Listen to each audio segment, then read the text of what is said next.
वासुदेवाय। ओम नमो भगवते वासुदेवाय। ओम अज्ञानतिमिरान्धस्य ज्ञानाञ्जनशलाकया चक्षुरुन्मीलितं येन तस्मै श्रीगुरवे नमः।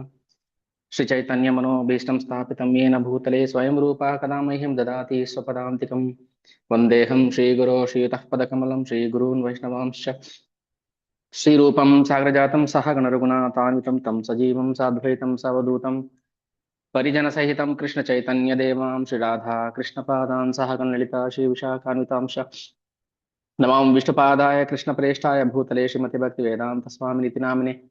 नमस्ते सारस्वते देवे गौरवाणी प्रचारिणे निर्विशेषशून्यवादी पाश्चात्यदेशतारिणे। जय श्री कृष्ण चैतन्य प्रभु नित्यानंद श्री अद्वैत गदाधर श्रीवासादि गौरभक्तवृंद। हरे कृष्ण कृष्ण कृष्ण हरे हरे, हरे राम राम राम हरे हरे।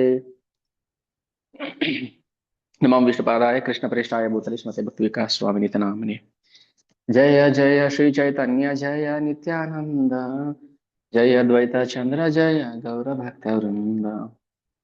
ಹರೇ ಕೃಷ್ಣ. ಶ್ರೀ ಚೈತನ್ಯ ಚರಿತಾಮೃತ ಆದಿಲೀಲಾ ಅಧ್ಯಾಯ 8, ಕೃತಿ ರಚನೆಗೆ ಕೃಷ್ಣ ಮತ್ತು ಗುರುವಿನ ಅನುಮತಿ. ನಾವು ಇದನ್ನ ಪ್ರಾರಂಭದ ಪೀಠಿಕೆಯಲ್ಲೇ ಚರ್ಚೆ ಮಾಡಿದ್ವಿ. ಹೇಗೆ ಶ್ರೀಲಾ ಕವಿರಾಜ್ ಕೃಷ್ಣದಾಸ ಗೋಸ್ವಾಮಿ ಅವರು ವೃಂದಾವನದಲ್ಲಿ ಭಗವಂತನನ್ನ ಪ್ರಾರ್ಥನೆ ಮಾಡಿ ಈ ಕೃತಿಯನ್ನ ರಚನೆ ಮಾಡೋದಕ್ಕೆ ಪ್ರೇರಣೆಯನ್ನ ಪಡೆದ್ರು, ಹೇಗೆ ಭಗವಂತ ಅವರಿಗೆ ಅನುಗ್ರಹವನ್ನ ಮಾಡಿದ ಅನ್ನೋದ್ರ ಬಗ್ಗೆ ನಾವು ಚರ್ಚೆ ಮಾಡಿದ್ವಿ. ಇಲ್ಲಿ ಈ ಅಧ್ಯಾಯದಲ್ಲಿ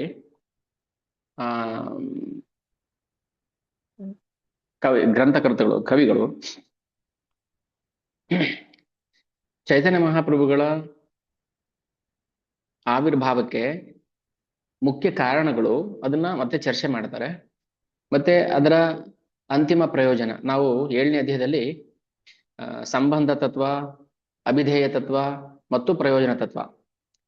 ಒಂದು ನಾನು ನಿಮ್ಮಲ್ಲಿ ರಿಕ್ವೆಸ್ಟ್ ಮಾಡ್ಕೊಳ್ಳೋದು, ದಯವಿಟ್ಟು ಒಂದು ಪೆನ್ನು ಪೆನ್ಸಿಲ್ ಇಟ್ಕೊಂಡು ಪೇಪರ್ ಇಟ್ಕೊಂಡು ಕೆಲವು ಇಂಪಾರ್ಟೆಂಟ್ ಟಾಪಿಕ್ಸ್ನ ನೀವು ಕೆಲಸ ಮಾಡ್ತಾನೆ ನಿಮ್ದೇನು ಕೆಲಸ ಇದೆ ಮಾಡಿಕೊಂಡು ಇಂಪಾರ್ಟೆಂಟ್ ಏನಾದ್ರು ಪಾಯಿಂಟ್ಸ್ ಇದ್ರೆ ಅದನ್ನ ನೋಟ್ ಡೌನ್ ಮಾಡ್ಕೊಳ್ಳಿ. ಯಾರು ಗೊತ್ತಿದೆ ಪರವಾಗಿಲ್ಲ, ಗೊತ್ತಿಲ್ಲದಿರೋರು ಎಂಟ್ರಿ ಬರ್ಕೊಳ್ಳಿ. ಯಾಕಂದ್ರೆ ಮರ್ತೋಗುತ್ತೆ. ಬರೀ ಕೇಳಿ ಇವತ್ತು ಕೇಳಿ ನಾಳೆ ಮರ್ತೋಗೋದಲ್ಲ, ಇದು ಶಾಶ್ವತವಾಗಿ ನಾವು ನೆನಪಿರ್ಬೇಕು. ಸೊ 3 ತತ್ವಗಳನ್ನ ನಾವು ಚರ್ಚೆ ಮಾಡಿದ್ವಿ ನಿನ್ನೆ. ಅದಕ್ಕೆ ಉದಾಹರಣೆಯನ್ನು ಉದಾಹರಣೆ ಸಮೇತ ಹೇಳಿದೆ. ಸಂಬಂಧ, ಅಭಿಧೇಯ ಮತ್ತೆ ಪ್ರಯೋಜನ ತತ್ವ. ನಾವು ಪ್ರತಿಯೊಂದು ಜೀವಿಯೂ ಕೂಡ ಕೃಷ್ಣನಿಗೆ ಸಂಬಂಧಪಟ್ಟಿದ್ದಾನೆ. ಅಂದ್ರೆ ನೇರವಾಗಿ ಅಲ್ಲದಿದ್ರು ಪರೋಕ್ಷವಾಗಿ ಆದ್ರೂ ಪ್ರತಿಯೊಬ್ಬರೂ ಕೂಡ ಭಗವಂತನಿಗೆ ಸಂಬಂಧಪಟ್ಟಿದ್ದಾನೆ. ಅಂದ್ರೆ ಯಾವ್ದಾದ್ರು ಒಂದು ಸಂಬಂಧದಲ್ಲಿ ತಂದೆಯಾಗಿ, ತಾಯಿಯಾಗಿ, ಗುರುವಾಗಿ, ಸ್ನೇಹಿತನಾಗಿ ಯಾವುದೋ ಒಂದು ರೀತಿಯಲ್ಲಿ ನಾವು ಭಗವಂತನ ಜೊತೆ ಸಂಬಂಧವನ್ನ ಹೊಂದಿದ್ದೀವಿ, ಮರ್ತಿದೀವಿ ಅಷ್ಟೇ. ಅದು ಸಂಬಂಧ ತತ್ವ.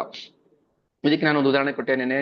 ರೈಲ್ವೆ ಇಂಜಿನ್, ಅದಕ್ಕೆ ಬೋಗಿಗಳನ್ನ ಜೋಡಿಸಿರ್ತಾರೆ. ಕೊನೆ ಬೋಗಿ ನಾನು ಇಂಜಿನ್ಗೆ ಕನೆಕ್ಟ್ ಆಗಿಲ್ಲ, ನನಗೆ ಇಂಜಿನ್ ನನಗೂ ಸಂಬಂಧ ಇಲ್ಲ ಅಂತ ಹೇಳೋಂಗಿಲ್ಲ. ಹೌದಾ? ಹೇಳ್ಬೋದಾ? ಇಲ್ಲ. ಅವನು ಪರೋಕ್ಷವಾಗಿ ಇಂಜಿನ್ಗೆ ಸಂಬಂಧವನ್ನು ಹೊಂದಿದ್ದಾನೆ. ಸೊ ಹಾಗೆ ಪ್ರತಿಯೊಂದು ಜೀವನು ನಮಗೆ ಭಗವಂತನ ಜೊತೆ ಏನ್ ಸಂಬಂಧ ಇದೆ ಅನ್ನೋದನ್ನ ಅರ್ಥ ಮಾಡ್ಕೋಬೇಕು. ಪ್ರತಿಯೊಬ್ಬರು ಅಷ್ಟೇನೆ. ದೇವತೆಗಳು, ರಾಕ್ಷಸರು, ಪಕ್ಷಿ, ಪ್ರಾಣಿ, ಉರಗ, ಗಂಧರ್ವರು, ಕಿನ್ನರರು, ಮನುಷ್ಯ ಎಲ್ಲರೂ ಕೂಡ ಭಗವಂತನಿಗೆ ಸಂಬಂಧವನ್ನ ಹೊಂದಿದ್ದಾರೆ. ಅದನ್ನ ಅರ್ಥ ಮಾಡ್ಕೊಂಡ್ಮೇಲೆ ನಾವು ಅಭಿಧೇಯ ಮಾಡ್ತೀವಿ. ಅಂದ್ರೆ ಆ ಅಭಿಧೇಯ ಅನ್ನೋದು ಒಳಗಿಂದ ಬರುವಂತದ್ದು ಪ್ರೇಮ. ನನಗೆ ಭಗವಂತನ ಜೊತೆ ಸಂಬಂಧ ಇದೆ ಅನ್ನೋದು ನಮ್ಮ ಹೃದಯಾಂತರದಿಂದ ಬರುತ್ತಲ್ಲ, ಅದು ಅಭಿಧೇಯ. ಅದಾದ್ಮೇಲೆ ಪ್ರಯೋಜನ ತತ್ವ, ಕೃಷ್ಣ ಪ್ರೇಮ. ಯಾಕೆ ನಾವು ಭಕ್ತಿ ಮಾಡ್ಬೇಕು? ಕೃಷ್ಣ ಪ್ರೇಮಕ್ಕೋಸ್ಕರ ಭಕ್ತಿ ಮಾಡ್ಬೇಕು. ಏನು ಹಾಗಂದ್ರೆ ಕೃಷ್ಣ ಪ್ರೇಮ ಅಂದ್ರೆ ಪ್ರತಿಯೊಬ್ಬರಿಗೂ ಪ್ರೇಮ ಅನ್ನೋದು ಗೊತ್ತಿರುತ್ತೆ. ನನಗೆ ಈ ಪೆನ್ ಇಷ್ಟ, ನನಗೆ ಈ ವಸ್ತು ಇಷ್ಟ, ನನಗೆ ಈ ಮೊಬೈಲ್ ಇಷ್ಟ, ನನಗೆ ಈ ಒಡವೆ ಇಷ್ಟ, ನನಗೆ ಈ ಬಟ್ಟೆ ಇಷ್ಟ. ಪ್ರತಿಯೊಬ್ಬರಿಗೂ ಒಂದು ಇಷ್ಟ ಅನ್ನೋದು ಇದ್ದೇ ಇರುತ್ತೆ. ಇಷ್ಟ ಇಲ್ಲದೆ ಯಾರು ಕೆಲಸ ಮಾಡೋದಿಲ್ಲ, ಏನು ಮಾಡೋದಿಲ್ಲ. ಏನಾದ್ರು ಒಂದು ಇಷ್ಟ ಇದ್ದೇ ಇರುತ್ತೆ. ಅದ್ರ ಮೇಲೆ ನಮ್ಗೆ ಒಲವು ಇರುತ್ತೆ. ಅದಕ್ಕೋಸ್ಕರ ಕರ್ಮ ಮಾಡ್ತೀವಿ ಅಲ್ವಾ? ಹಾಗೇನೆ ಅಂತಿಮವಾದ ಒಲವು, ಪ್ರೇಮ ನಮಗೆ ಕೃಷ್ಣ ಜೊತೆ ಇದೆ. ಕೃಷ್ಣ ಜೊತೆ ನಾವು ಸಂಬಂಧವನ್ನ ಕಲ್ಪಿಸ್ಕೊಂಡ ಮೇಲೆ ಬರುತ್ತೆ ನಮ್ಗೆ ಅದು ಪ್ರೇಮ. ಆ ಪ್ರೇಮಕ್ಕೋಸ್ಕರ ನಾವು ಭಕ್ತಿ ಮಾಡ್ಬೇಕು. ಕೃಷ್ಣ ಪ್ರೇಮ ಪಡೆಯೋಕ್ಕೋಸ್ಕರ ಭಕ್ತಿ ಮಾಡ್ಬೇಕು ನಾವು, ಬೇರೆ ಇನ್ನೇನು ಕಾರಣ ಇಲ್ಲ. ಒಂದ್ ವೇಳೆ ನಾವು ಕೃಷ್ಣ ಪ್ರೇಮವನ್ನ ಪಡೆಯೋಕ್ಕೋಸ್ಕರ ಅಲ್ಲದೆ ಇನ್ನೇನೇನಕ್ಕೂ ನಾವು ಭಕ್ತಿ ಮಾಡ್ತಾ ಇದೀವಿ ಅಂದ್ರೆ ಅದನ್ನ ಭಕ್ತಿ ಅಂತ ಕರೆಯೋದಿಲ್ಲ. ಅದು ಭಕ್ತಿ ಆಗೋದಿಲ್ಲ ಅದು. ಯಾಕಂದ್ರೆ ಅಭಿಧೇಯ ಇಲ್ವಲ್ಲ. ಅಭಿಧೇಯ ಇಲ್ಲ ಅಂದ್ರೆ ಭಕ್ತಿ ಅಂತ ಹೇಳೋದಿಲ್ಲ ಅಲ್ವಾ? ಎಳ್ನೀರು ನೀರ್ ಒಳಗಡೆ ನೀರಿದ್ರೆ ಮಾತ್ರ ಅದನ್ನ ಎಳ್ನೀರು ಅಂತ ಕರಿತೀವಿ, ಇಲ್ಲ ಕಾಯಿ ತೆಂಗಿನಕಾಯಿ, ಇನ್ನೊಂದು ಚಿಪ್ಪು ಅಂತ ಕರಿತೀವಿ ನಾವು, ಒಲೆಗಿಡಿ ಅದನ್ನ ಚಿಪ್ಪು ಅಂತ ಅಲ್ವಾ. ಒಳಗಡೆ ರಸ ಅಂದ್ರೆ ಯಾವುದು? ಪ್ರೇಮ. ಪ್ರೇಮ ಇಲ್ಲ ಅಂದ್ರೆ ಅದು ವ್ಯರ್ಥ. ಅದಕ್ಕೋಸ್ಕರ ಭಗವಂತ ಬಂದಿದ್ದಲ್ವಾ, ಭಕ್ತಿ ವಿನ ಜಗತ್ತೇ ನಾಹಿ ಅವಸ್ಥಾನ. ನಾನು ಕೂಡ ಭಕ್ತಿ ಮಾಡ್ಬೇಕು, ಭಕ್ತಿ ಮಾಡದೇ ಇದ್ರೆ ನನ್ನ ಜೀವನ ವ್ಯರ್ಥ. ಈ ಸಂಕಲ್ಪಕ್ಕೆ ನಾವು ಬದ್ಧರಾಗಿರ್ಬೇಕು. ಸಂಬಂಧ ತತ್ವ, ಅಭಿಧೇಯ ತತ್ವ, ಅದಾದ್ಮೇಲೆ ಪ್ರಯೋಜನ ತತ್ವ. ಹೀಗೆ ಇದನ್ನ ಜಗತ್ತಿನಾದ್ಯಂತ ಪ್ರಚಾರ ಮಾಡಬೇಕು, ಕೊಡಬೇಕು ಅಂತ ಹೇಳಿ ಶ್ರೀ ಚೈತನ್ಯ ಮಹಾಪ್ರಭುಗಳು ಪಂಚತತ್ವದ ಜೊತೆಗೆ ಬರ್ತಾರೆ, ಅವತಾರ ಮಾಡ್ತಾರೆ. ಅಂತ ಪಂಚತತ್ವಗೆ ನಾವು ಪ್ರಣಾಮವನ್ನು ಮಾಡಬೇಕು. ಸಭಾಕಾರ ಪಾದ ಪದ್ಮೆ ಕೋಟಿ ನಮಸ್ಕಾರ, ಏಚೆ ತೈಚೆ ಕೈ ಕಿಚು ಚೈತನ್ಯ ವಿಹಾರ. ನಾವು ಪಂಚತತ್ವ ಜಯ ಶ್ರೀ ಕೃಷ್ಣ ಚೈತನ್ಯ ಪ್ರಭು ನಿತ್ಯಾನಂದ ಶ್ರೀ ಅದ್ವೈತ ಗದಾಧರ ಶ್ರೀವಾಸಾದಿ ಗೌರ ಭಕ್ತ ವೃಂದ, ಇದು ಪಂಚತತ್ವ ಮಂತ್ರ. ಈ ಪಂಚತತ್ವ ಮಂತ್ರ ಹೇಳಿ ನಾವು ಹರೇ ಕೃಷ್ಣ ಮಂತ್ರ ಹೇಳ್ತೀವಲ್ಲ. ಈ ಪಂಚತತ್ವ ಅಂದ್ರೆ ಯಾರು, ಯಾಕೋಸ್ಕರ ಬಂದ್ರು, ಯಾಕೆ ಭಗವಂತ ಈ ರೂಪದಲ್ಲಿ ಬಂದ, ನಾವು ಅರ್ಥ ಮಾಡ್ಕೋಬೇಕು. ಕೈಯಲ್ಲಿ ಜಪಮಣಿ ಬಂತು ಚಾಂಟಿಂಗ್ ಮಾಡ್ಕೊಂಡು ಹೋಗೋದಲ್ಲ. ಎಷ್ಟು ಜನಕ್ಕೆ ಇನ್ನು ಪಂಚತತ್ವ ಮಂತ್ರ ಗೊತ್ತಿಲ್ಲ?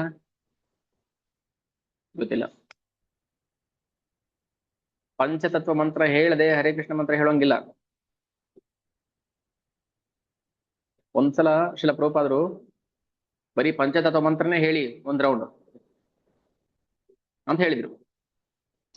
ನಮ್ಗೆ ಪಂಚತತ್ವರಲ್ಲಿ ಆಸಕ್ತಿ ಇಲ್ಲ, ರುಚಿ ಇಲ್ಲ ಅಂದ್ರೆ ನಮ್ಗೆ ಹರೇ ಕೃಷ್ಣ ಮಂತ್ರದಲ್ಲಿ ರುಚಿ ಆಸಕ್ತಿ ಬರೋದಿಲ್ಲ. ಬಂದಿಲ್ಲ ಅಂದ್ರೆ ನಮಗೆ ಕೃಷ್ಣ ಪ್ರೇಮ ಪ್ರಾಪ್ತಿ ಆಗೋದಿಲ್ಲ. ಪ್ರೇಮಕ್ಕೋಸ್ಕರ ನಾವು ಮಾಡ್ತಾ ಇದ್ದೆ ಎಲ್ಲರೂ, ಪ್ರತಿಯೊಬ್ಬರು. ಪ್ರೇಮ ಅನ್ನೋದು ಬೈ ಡಿಫಾಲ್ಟ್ ಇರುತ್ತೆ, ಅದನ್ನ ನಾವು ಭಗವಂತನ ಕಡೆಗೆ ಹರಿಸ್ಬೇಕು. ಭಗವಂತನ ಪ್ರೇಮನ ಪಡ್ಕೊಳ್ಳೋಕ್ಕೋಸ್ಕರ ನಾವು ಶ್ರಮ ಪಡ್ಬೇಕು. ಇದು ಪ್ರಯೋಜನ ತತ್ವ. ಸಂಬಂಧ, ಅಭಿಧೇಯ, ಪ್ರಯೋಜನ. ಇಲ್ಲಿ ಕವಿಗಳು ಕವಿರಾಜ ಕೃಷ್ಣ ಹೇಳ್ತಾರೆ, ಆದ್ರೆ ಯಾರಿಗೂ ಕೃಷ್ಣ ಪ್ರಜ್ಞೆನೇ ಇಲ್ವಲ್ಲ. ಕೃಷ್ಣ ಪ್ರಜ್ಞೆನೇ ಇಲ್ಲ ಅಂದ್ರೆ ಪ್ರೇಮ ಇಲ್ಲಿಂದ ಬರುತ್ತೆ? ಮತಿರ್ನ ಕೃಷ್ಣೆ ಪರತ ಸ್ವತೋವ, ಪ್ರಹ್ಲಾದ್ ಮಹಾರಾಜ್ ಹೇಳ್ತಾರೆ. ಯಾರಿಗೂ ಬುದ್ಧಿ ಇಲ್ಲ, ಮತಿರ್ನ ಕೃಷ್ಣೆ, ಕೃಷ್ಣನಲ್ಲಿ ಮತಿ ಇಲ್ಲ, ಕೃಷ್ಣ ಪ್ರಜ್ಞೆ ಇಲ್ಲ, ಕೃಷ್ಣ ಕಾನ್ಶಿಯಸ್ ಇಲ್ಲ. ಶಾಸ್ತ್ರದಲ್ಲಿ ಏನು ಹೇಳಿದರೆ ಅದನ್ನೇ ಶ್ರೀಲ ಪ್ರಭುಪಾದರು ಅವರ ಶಿಷ್ಯ ಅನುಯಾಯಿಗಳು ಜಗತ್ತಿನಾದ್ಯಂತ ಪ್ರಚಾರ ಮಾಡ್ತಾ ಇರೋದು. ಮತಿರ್ನ ಕೃಷ್ಣೆ ಪ್ರಹ್ಲಾದ ಹೇಳಿದ್ರು ಯಾವಾಗ, ಎಷ್ಟೋ ಕೋಟಿ ವರ್ಷಗಳ ಹಿಂದೆ. ಯಾರಿಗೂ ಕೃಷ್ಣ ಪ್ರಜ್ಞೆ ಇಲ್ಲ, ಅದರಲ್ಲೂ ಕಲಿಯುಗದಲ್ಲಿ ವಿಶೇಷವಾಗಿ. ಮತಿರ್ನ ಕೃಷ್ಣೆ ಪರತ, ಇನ್ನೊಬ್ರು ಹೇಳಿದ್ರೆ ಆದ್ರೂ ಕಲಿತಾರ? ಇಲ್ಲ. ಸ್ವತೋವ, ನೀವೇ ಕಲಿತೀರಾ? ಇಲ್ಲ. ಪ್ರಹ್ಲಾದರು ನಮ್ಗೆ ಹೇಳ್ತಾ ಇರೋದು, ಪ್ರಹ್ಲಾದರ ಮಾತಿದು. ಕೃಷ್ಣ ಪ್ರಜ್ಞೆ ಇದೆಯಾ ನಿಮ್ಗೆ? ಇಲ್ಲ. ಕಲಿತೀರಾ ಹೋಗ್ಲಿ ನೀವೇ? ಇಲ್ಲ, ಕಲಿಯೋದಿಲ್ಲ. ಇನ್ನೊಬ್ರು ಹೇಳಿದ್ಮೇಲೆ ಅದು ಕಲಿತೀರಾ? ಇಲ್ಲ, ಕಲಿಯೋದಿಲ್ಲ. ಮತ್ತೇನ್ ಮಾಡ್ತೀರಾ ನೀವು? ಮಿತೋ ವಿಪದ್ಯೇತ ಗೃಹವ್ರತಾನ. ಸ್ವಾಮಿ ನಮಗೆ ಕೃಷ್ಣ ಪ್ರಜ್ಞೆ ಎಲ್ಲ ಬೇಡ, ನಾವು ಗೃಹವ್ರತರಾಗಿರ್ತೀವಿ. ಗೃಹವ್ರತರು ಅಂದ್ರೆ ಏನು? ಹೆಂಡತಿ, ಗಂಡ, ಮನೆ, ಮಕ್ಕಳು, ಸಂಸಾರ ಇದೆ. ಅದಕ್ಕೆ ನಾವು ಯಾವುದೇ ಶಾಸ್ತ್ರವನ್ನ ಅಧ್ಯಯನ ಮಾಡಿದಾಗ ನಮಗೆ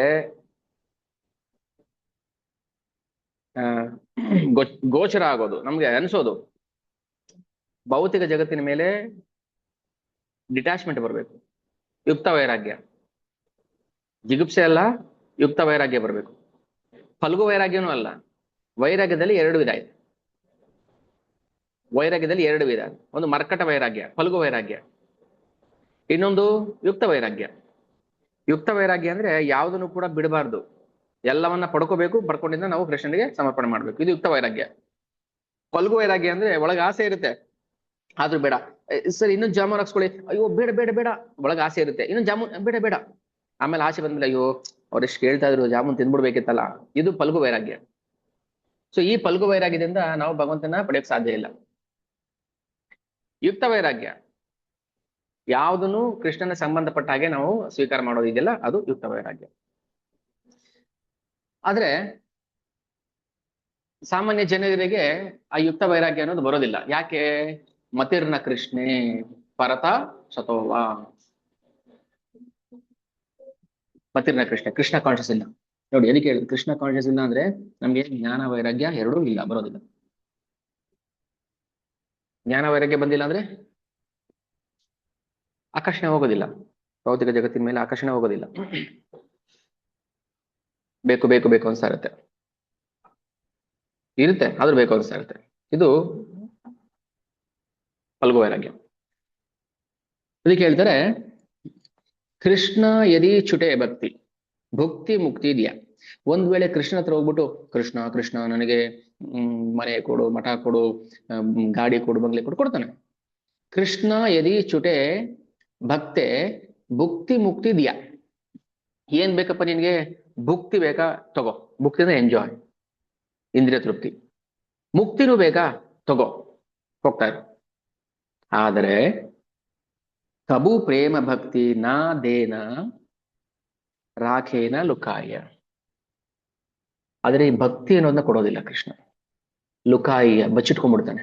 ಕೊಡೋದಿಲ್ಲ, ನಾನು ಭಕ್ತಿ ಕೊಡೋದಿಲ್ಲ ನಿಮಗೆ, ಬೇಕಾದ್ರೆ ಮುಕ್ತಿ ಬೇಕಾ ತಗೋ, ಸಾರೂಪ್ಯ ಮುಕ್ತಿ, ಸಾಯುಜ್ಯ ಮುಕ್ತಿ, ಸಾರ್ಷ್ಟಿ, ಸಾಮೀಪ್ಯ, ಸಾಲೋಕ್ಯ ತಗೋ, ಆದ್ರೆ ನಾನು ಭಕ್ತಿ ಕೊಡೋದಿಲ್ಲ. ಯಾಕೆ ಭಕ್ತಿ ಕೊಡೋದಿಲ್ಲ, ತುಂಬಾ ಕಾಸ್ಟ್ಲಿ, ಅದಕ್ಕೆ ಕೊಡೋದಿಲ್ಲ. ಮುಕ್ತಿ ಮುಕ್ತಿ ಭಕ್ತಿ ಮುಂದೆ ನಗಣ್ಯ. ಸಾಮಾನ್ಯ ಜನರು ಯಾವ್ದಕ್ಕೋಸ್ಕರ ಒದ್ದಾಡ್ತಾರೆ ಮುಕ್ತಿ ಮುಕ್ತಿ ಮುಕ್ತಿ ಅಂತ, ಅದು ಭಕ್ತಿ ಮುಂದೆ ನಗಣ್ಯ. ಪರಿಶುದ್ಧ ಭಕ್ತಿಯನ್ನ ಭಗವಂತ ಯಾರಿಗೂ ಕೊಡೋದಿಲ್ಲ, ಅದಕ್ಕೆ ಅರ್ಹತೆ ಬೇಕು.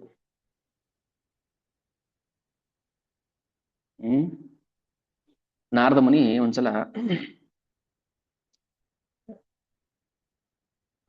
ಹಸ್ತಿನಾಪುರಕ್ಕೆ ಬಂದಿರ್ತಾರೆ ಧರ್ಮರಾಯನ್ ಭೇಟಿ ಮಾಡಕ್ಕೆ, ಯುಧಿಷ್ಠಿರ ಮಹಾರಾಜನ. ಅವ್ರು ಹೇಳ್ತಾರೆ, ಅಲ್ಲಪ್ಪ ನೀವೆಷ್ಟು ಮಹಾಭಾಗ್ಯಶಾಲಿಗಳು. ಯಾಕೆ, ಯಾಕ್ರಿ, ಕಾಡಲ್ಲಿ ಎಷ್ಟು ಕಷ್ಟಪಟ್ಟಿಲ್ವಾ ನಾವು, ಚಿಕ್ಕ ವಯಸ್ಸಲ್ಲಿ ಎಷ್ಟು ಕಷ್ಟಪಟ್ಟಿಲ್ವಾ. ಆದ್ರೆ ನಾರದ ಹೇಳ್ತಾರೆ, ಅಸ್ತ್ವ ಏವಂ ಅಂಗ ಭಗವಾನ್ ಭಜತಾಂ ಮುಕುಂದೋ ಮುಕ್ತಿ ದದಾತಿ ಕರ್ಹಿಜಿತ್ ಸ್ಮನ ಭಕ್ತಿ ಯೋಗಂ. ಮುಕ್ತಿಂ ದದಾತಿ, ಮುಕ್ತಿ ಬೇಕಾದ್ರೆ ಕೊಡ್ತಾನೆ ಕೃಷ್ಣ, ಸ್ಮನ ಭಕ್ತಿ ಯೋಗಂ, ಆದ್ರೆ ಭಕ್ತಿ ಕೊಡೋದಿಲ್ಲ. ಅದ್ರಲ್ಲೂ ನಿಮ್ಗೆ, ನಿಮ್ಮವ್ರಿಗೆ, ಪಾಂಡವರಿಗೆ ಏನೆಲ್ಲ ಆಗಿದ್ದಾನೆ, ದೈವ ಪ್ರಿಯ ಕುಲಪತಿ ಕ್ವ ಕಿಂಕರೋವ. ಅವನು ನಿಮ್ಗೆ ಆರಾಧ್ಯ ದೈವ ಆಗಿದ್ದಾನೆ, ನಿಮ್ಗೆ ಪ್ರಿಯನಾಗಿದ್ದಾನೆ, ಸಖನಾಗಿದ್ದಾನೆ. ಅಷ್ಟೇ ಯಾಕೆ, ಕಿಂಕರೋವ, ಕಿಂಕರ ಅಂದ್ರೆ ಸೇವಕನಾಗಿದ್ದಾನೆ. ಯಾರನ್ನ ಹುಡುಕೋದಿಕ್ಕೆ ದೇವಾನು ದೇವತೆಗಳು, ಬ್ರಹ್ಮಾದಿ ದೇವತೆಗಳು ಹಿಡಿದು ವೇದಗಳು ಕೂಡ ಹುಡುಕ್ತಾ ಇದಾರೋ, ಕಷ್ಟಪಡ್ತಾ ಇದಾರೋ ಕೃಷ್ಣ ಹುಡುಕ್ಬೇಕು ಅಂತ, ಅದೇ ಕೃಷ್ಣನೇ ಈಗ ನಿಮ್ಮ ಮನೆಯಲ್ಲಿ ಕಿಂಕರೋಹ, ಸೇವಕನಾಗಿ ಕೆಲಸ ಮಾಡ್ತಾ ಇದ್ದಾನೆ. ನೋಡಿ ಎಂತ ಭಾಗ್ಯ ಅಲ್ವಾ ನಿಮ್ದು. ಯಾರಿಗೆ ಕೊಡ್ತಾನೆ ಇದನ್ನ, ಮುಕ್ತಿಂ ದದಾತಿ ಕರ್ಹಿಚಿತ್ ಸ್ಮನ ಭಕ್ತಿ ಯೋಗಂ, ಆದ್ರೆ ಖಂಡಿತವಾಗ್ಲೂ ಭಕ್ತಿ ಯೋಗನ ಕೊಡೋದಿಲ್ಲ. ಅಂತ ಭಕ್ತಿಯನ್ನ ಆಚರಣೆ ಮಾಡಿ ಅಂತಾನೆ ಹೇಳ್ತಾ ಇರೋದು, ಭಕ್ತಿ ಮಾಡಿ ಅಂತ. ಅಲ್ಲ ನಾವು ಮಾಡಿದ ತಕ್ಷಣ ಕೊಟ್ಟು ಬಿಡ್ತಾನ, ಅವನು ಅದಕ್ಕೆ ಕಾಯ್ತಾ ಇರ್ತಾನೆ, ಯಾರಾದ್ರೂ ಭಕ್ತಿ ಮಾಡ್ತಾರ ನೋಡೋಣ ಅಂತ. ಸಂತೆಲಿ ವಸ್ತು ಇಟ್ಕೊಂಡು ಮಾರಾಟಗಾರ ಕಾಯ್ತಾ ಇರ್ತಾನೆ, ಯಾರಾದ್ರೂ ಬರ್ತಾರ ಅಂತ. ಅವ್ರು ಕೇಳ್ತಾರೆ, ತಗೊಳ್ಳಿ, ಬೆಳಿಗ್ಗೆ ಒಂದು ವ್ಯಾಪಾರ ಆಗಿಲ್ಲ, ಪರವಾಗಿಲ್ಲ, 5 ರೂಪಾಯಿ ಕಡಿಮೆ ಕೊಟ್ಟು ತಗೊಳ್ಳಿ ಅಂತ ಹೇಳಲ್ವಾ. ಹಾಗೇನೆ ಭಗವಂತ, ಒಂದು ಬೋಡಿ ಆಗಿಲ್ಲ ಬೆಳಿಗ್ಗೆಯಿಂದ, ಯಾರು ಭಕ್ತಿ ಮಾಡಕ್ಕೆ ಬರಲಿಲ್ಲ, ಎಲ್ಲ ಭಕ್ತಿ ಎಂಜಾಯ್ ಮಾಡಕ್ ಬಂದ್ರು. ಬಾಲಾಜಿ ಗೋವಿಂದ, ತಿರುಪತಿ ಗೋವಿಂದ ಕಾಯ್ತಾ ಇರ್ತಾನೆ ನಿಂತ್ಕೊಂಡು, ಯಾರಾದ್ರೂ ಬರ್ತಾರ, ಯಾರು ಬರೋದಿಲ್ಲ.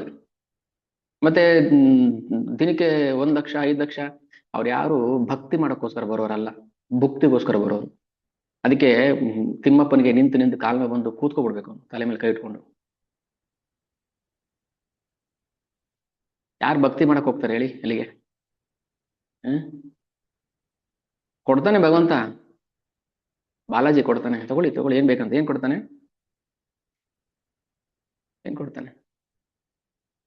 ಭುಕ್ತಿ ಕೊಡ್ತಾನೆ. ಭಕ್ತಿ ಕೊಡೋದಿಲ್ಲ.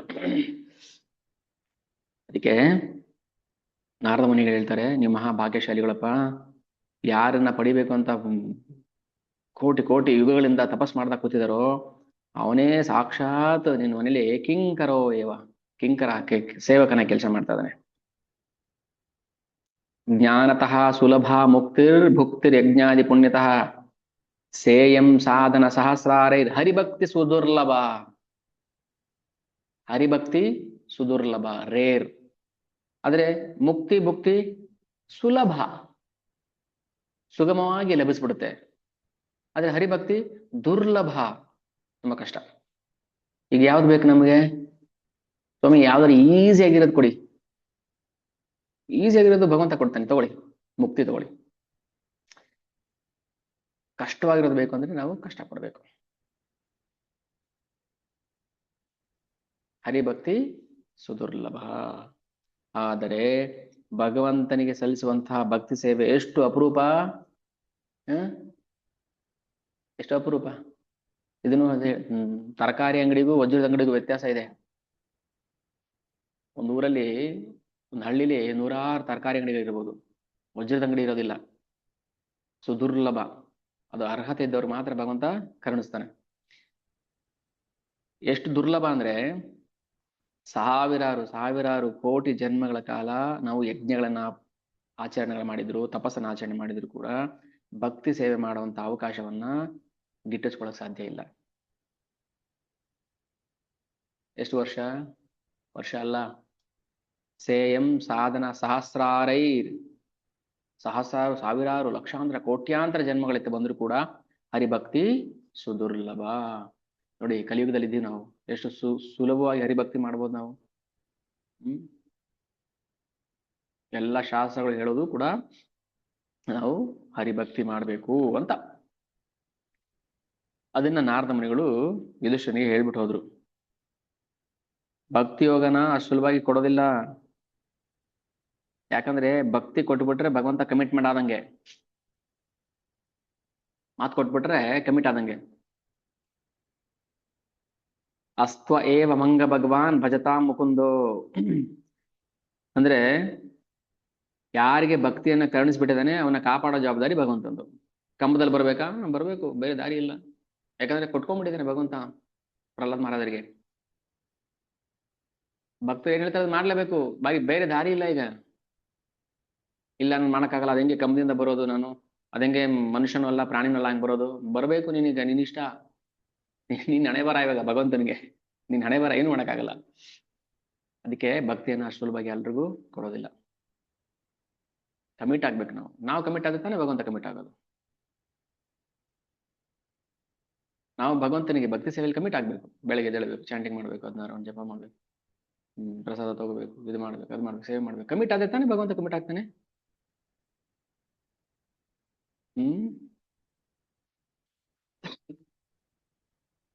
ಇಲ್ಲ ಮಾಡೋಣ, ಟೈಮ್ ಇದೆ, ಇನ್ನು ಮುಂದಕ್ಕೆ ನೋಡೋಣ, ಆಮೇಲೆ ಇಮೇಲೆ ಅಂದ್ರೆ ನಷ್ಟ ಪ್ರಾಯೇಶು ಅಭದ್ರೇಶು, ಪ್ರಾಣ ಹೊರಟೋಗ್ಬಿಡುತ್ತೆ. ನಷ್ಟ ಪ್ರಾಯೇಶು ಅಭದ್ರೇಶು. ಏನಪ್ಪಾ, ಪ್ರಾಯ ಕಡಿಮೆ ಆಗ್ತದೆ, ಜಾಸ್ತಿ ಆಗ್ತದೆ. ನಮಗೆ ಬರ್ತಾ ಬರ್ತಾ ಪ್ರಾಯ ಜಾಸ್ತಿ ಆಗ್ತಾ ಇದೆ, ನಷ್ಟ ಆಗ್ತದೆ ಪ್ರಾಯ ಅಂತ ಹೇಳ್ಬೇಕು. ಪ್ರಾಯ ನಷ್ಟ ಜಾಸ್ತಿ ಅಲ್ಲ, ಪ್ರಾಯ ನಷ್ಟ ಆಗ್ತದೆ. ನಷ್ಟ ಪ್ರಾಯೇಶು ಅಭದ್ರೇಶು. ವಯಸ್ಸಾಗ್ತಾ ಏನಾಗುತ್ತೆ, ಕಾಯಿಲೆಗಳು, ಅದು ಇದು ಎಲ್ಲ ಬರುತ್ತೆ. ದೈಹಿಕ ರೋಗ, ಮಾನಸಿಕ ರೋಗಗಳು.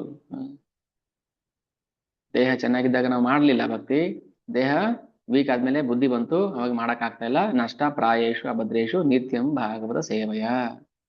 ಆದ್ರೆ ಭಗವಂತ ತುಂಬಾ ಕರುಣಮಯಿ. ಅಯ್ಯೋ, ವಯಸ್ಸಾದ್ಮೇಲೆ ಬಂತಲ್ಲ ಅವನಿಗೆ ಬುದ್ಧಿ ಅಂತೇಳಿ ಏನ್ ಮಾಡ್ತಾನೆ, ಆ ದೇಹವನ್ನ ಬೀಳಿಸಿ ಇನ್ನೊಂದು ದೇಹವನ್ನ ಕೊಡ್ತಾನೆ ಮುಂದಿನ ಜನ್ಮಕ್ಕೆ. ತಗೋಪಾ, ಹೋದ ಜನ್ಮದಲ್ಲಿ ಕೊನೆಗಾಲದಲ್ಲಿ ಭಕ್ತಿ ಮಾಡಿದ್ಯಲ್ವಾ, ತಗೋ, ಕಂಟಿನ್ಯೂ ಮಾಡು. ಯಾವುದು ವ್ಯರ್ಥ ಆಗೋದಿಲ್ಲ. ನೇಹ ವಿಕ್ರಮ ನಾಶೋಸ್ತಿ ಪ್ರತ್ಯವಾಯೋ ನ ವಿದ್ಯತೆ. ಯಾವುದು ಕೂಡ ನಾಶವಾಗುವುದಿಲ್ಲ ಭಕ್ತಿಯಲ್ಲಿ.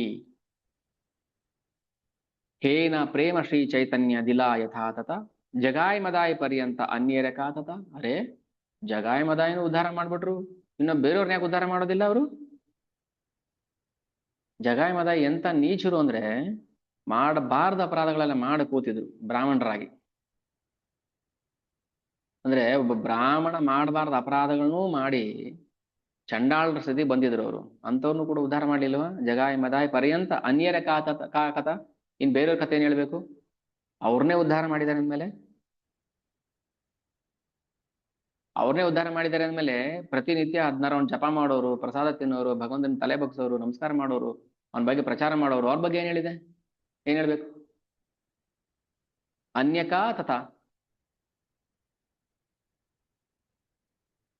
ಯಾರು ಭಗವಂತನ ಮುಂದೆ ನೀಚ, ಅವನು ಶಿಷ್ಟ ದುಷ್ಟ ಇಲ್ಲ.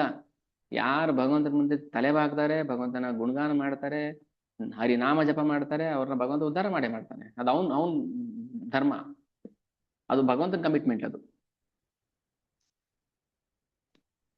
ನೋಡಿ, ನಮ್ಗೆ ಎಂತ ಅಪರೂಪದ ದಿವ್ಯ ಜ್ಞಾನ ಪ್ರಾಪ್ತಿಯಾಗಿದೆ ಚೈತನ್ಯ ಚರಿತಾಮೃತ ರೂಪದಲ್ಲಿ. ಇದನ್ನು ಓದಿಲ್ಲ ಅಂದ್ರೆ ಯಾರಿಗೂ ಏನು ಅರ್ಥ ಆಗ್ತಾ ಇತ್ತು? ಶ್ರೀಲ ಪ್ರಭುಪಾದರು ಇದನ್ನು ಟ್ರಾನ್ಸ್ಲೇಟ್ ಮಾಡಿ ಕೊಟ್ಟಿಲ್ಲ ಅಂದಿದ್ರೆ ನಾವೇನು ಓದ್ತಿದ್ವಿ? ಎಷ್ಟೋ ಪುಸ್ತಕಗಳಿದೆ, ಬಾಲಮಂಗಳದಿಂದ ಹಿಡಿದು ಭಗವದ್ಗೀತೆ ಭಾಗವತಂ ತನಕ. ಅದನ್ನ ಓದ್ಕೊಂಡು ಕೂತ್ಕೋತಾ ಇದ್ದೇನೆ, ಬಾಲಮಂಗಳ ತರಂಗ ಸುಧಾ. ಏನ್ ಗೊತ್ತಾಗ್ತದೆ? ನಮ್ ಕೃಷ್ಣ ಭಕ್ತಿ ಎಲ್ಲಿ ಪ್ರಾಪ್ತಿ ಆಗ್ತಾ ಇತ್ತು? ಅದಕ್ಕೆ ಹೇಳುದು ನಾವು,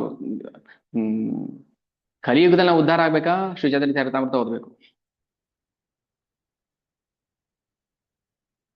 ಭಾಗವತಂ ಅಲ್ಲಷ್ಟೇ, ಭಾಗವತಂ ಕೊನೆಯಲ್ಲಿ ಹೇಳುತ್ತೆ, ಕೊನೆ ಶ್ಲೋಕದಲ್ಲಿ ನಾಮ ಸಂಕೀರ್ತನ ಮೆಸ್ಯ. ನೋಡಿ, ಭಗವದ್ಗೀತೆ ಕೊನೆ ಎಂಡ್ ಆಗೋದು ಯಾವಾಗ? ಸರ್ವಧರ್ಮಾನ್ ಪರಿತ್ಯಜ್ಯ ಮಾಮೇಕಂ ಶರಣಂ ವ್ರಜ. ಶರಣಾಗತಿ ಮೂಲಕ ಭಗವದ್ಗೀತೆ ಫಿಲಾಸಫಿ ಎಂಡ್ ಆಯ್ತು. ಭಾಗವತ ಮೇಲಿಂದ ಶುರು ಆಗುತ್ತೆ, ಶರಣಾಗತಿ ಮೂಲಕ ಶುರು ಆಗುತ್ತೆ. ಭಗವದ್ಗೀತೆ ಎಲ್ಲಿ ಎಂಡ್ ಆಯ್ತೋ ಅಲ್ಲಿಂದ ಮುಂದಕ್ಕೆ ಕಂಟಿನ್ಯೂ ಆಗುತ್ತೆ ಭಾಗವತಂ. ಭಾಗವತಂ ಎಲ್ಲಿ ಎಂಡ್ ಆಯ್ತೋ ಅಲ್ಲಿಂದ ಮುಂದೆ ಕಂಟಿನ್ಯೂ ಆಗುತ್ತೆ ಚೈತನ್ಯ ಚರಿತಾಮೃತ. ಹೇಗಿದೆ? ಭಾಗವತಂ ಎಂಡ್ ಆಗೋದು ಯಾವುದು? ಕೊನೆ ಶ್ಲೋಕ, ನಾಮ ಸಂಕೀರ್ತನಂ ಯಸ್ಯ ಸರ್ವ ಪಾಪ ಪ್ರಣಾಶನಂ ಪ್ರಣಾಮ ದುಃಖ ಶಮನಸ್ತಂ ನಮಾಮಿ ಹರಿಂ ಪರಂ. ಹರಿನಾಮ ಹೇಳಬೇಕು ಅಂತ, ಹರಿನಾಮ ಕೊಡ್ಬೇಕು ಅಂದ್ರೆ ಚೈತನ್ಯ ಮಹಾಪ್ರಭು ಅಂದಿದ್ದು. ಸೊ ಹಾಗೆ ಚೈತನ್ಯ ಚರಿತಾಮೃತ ಕಲಿಯುಗದಲ್ಲಿ ಪ್ರತಿಯೊಬ್ಬರು ಅರ್ಥ ಮಾಡಿಕೊಂಡು ಉದ್ಧಾರ ಮಾಡ್ಕೊಳಕ್ಕೆ ಒಂದು ಉತ್ತಮ ದಾರಿ. ಇಲ್ಲಾಂದ್ರೆ ಏನಾಗುತ್ತೆ? ಆರುಹ್ಯ ಕೃಷ್ಣೇಣ ಪರಂ ಪದಂ ತತಃ ಪತಂತಿ ಅದೋನಾದಿತ ಯುಷ್ಮದಂಕಯ. ಭಗವಂತನ ಪಾದವನ್ನ ಯಾರು ಸ್ಮರಣೆ ಮಾಡೋದಿಲ್ಲ, ಅವನು ಪತಂತಿ ಅದಹ, ನಾಶ ಆಗ್ತಾನೆ. ನಾಶ ಆಗೋದು ಅಂದ್ರೆ ಏನರ್ಥ? ಈಗ ಒಬ್ಬೊಬ್ಬರು ಒಂಥರ ಅರ್ಥ ಆಗುತ್ತೆ. ನಾಶ ಆಗ್ತಾನೆ, ಏನು ನಾಶ ಆಗೋದು ಅಂದ್ರೆ ಅರ್ಥ?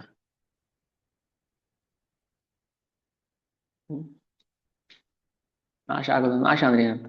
ಯಾರು ನಾಶ ಆಗೋದು? ಆತ್ಮ ನಾಶ ಆಗಲ್ಲ. ಮತ್ತೆ ನಾಶ ಆಗೋದು ಅಂದ್ರೆ ಅರ್ಥ ಏನು? ದೇಹ ನಾಶ ಆಯ್ತು ಅಂದ್ರೆ ಸುಟ್ಟಾಕ್ಬಿಟ್ರೆ ದೇಹ ನಾಶ ಆಯ್ತು, ಆತ್ಮ ನಾಶ ಆಗಲ್ವಲ್ಲ. ಮತ್ತೆ ನಾಶ ಕೃಷ್ಣ ಹೇಳೋದಿದ್ದಲ್ಲಿ ಧ್ಯಾಯತೋ ವಿಷಯಾನ್ ಪುಂಸಃ ಸಂಗಸ್ತೇಷು ಉಪಜಾಯತೆ ಸಂಗಾತ್ ಸಂಜಾಯತೆ ಕಾಮಃ ಕಾಮಾತ್ ಕ್ರೋಧೋ ಬಿಜಾಯತೆ ಕ್ರೋಧಾತ್ ಭವತಿ ಸಮ್ಮೋಹ ಸಮ್ಮೋಹಾತ್ ಸ್ಮೃತಿ ವಿಭ್ರಮಃ ಸ್ಮೃತಿ ಭ್ರಂಶಾತ್ ಬುದ್ಧಿನಾಶೋ ಬುದ್ಧಿನಾಶಾತ್ ಪ್ರಣಶ್ಯತಿ.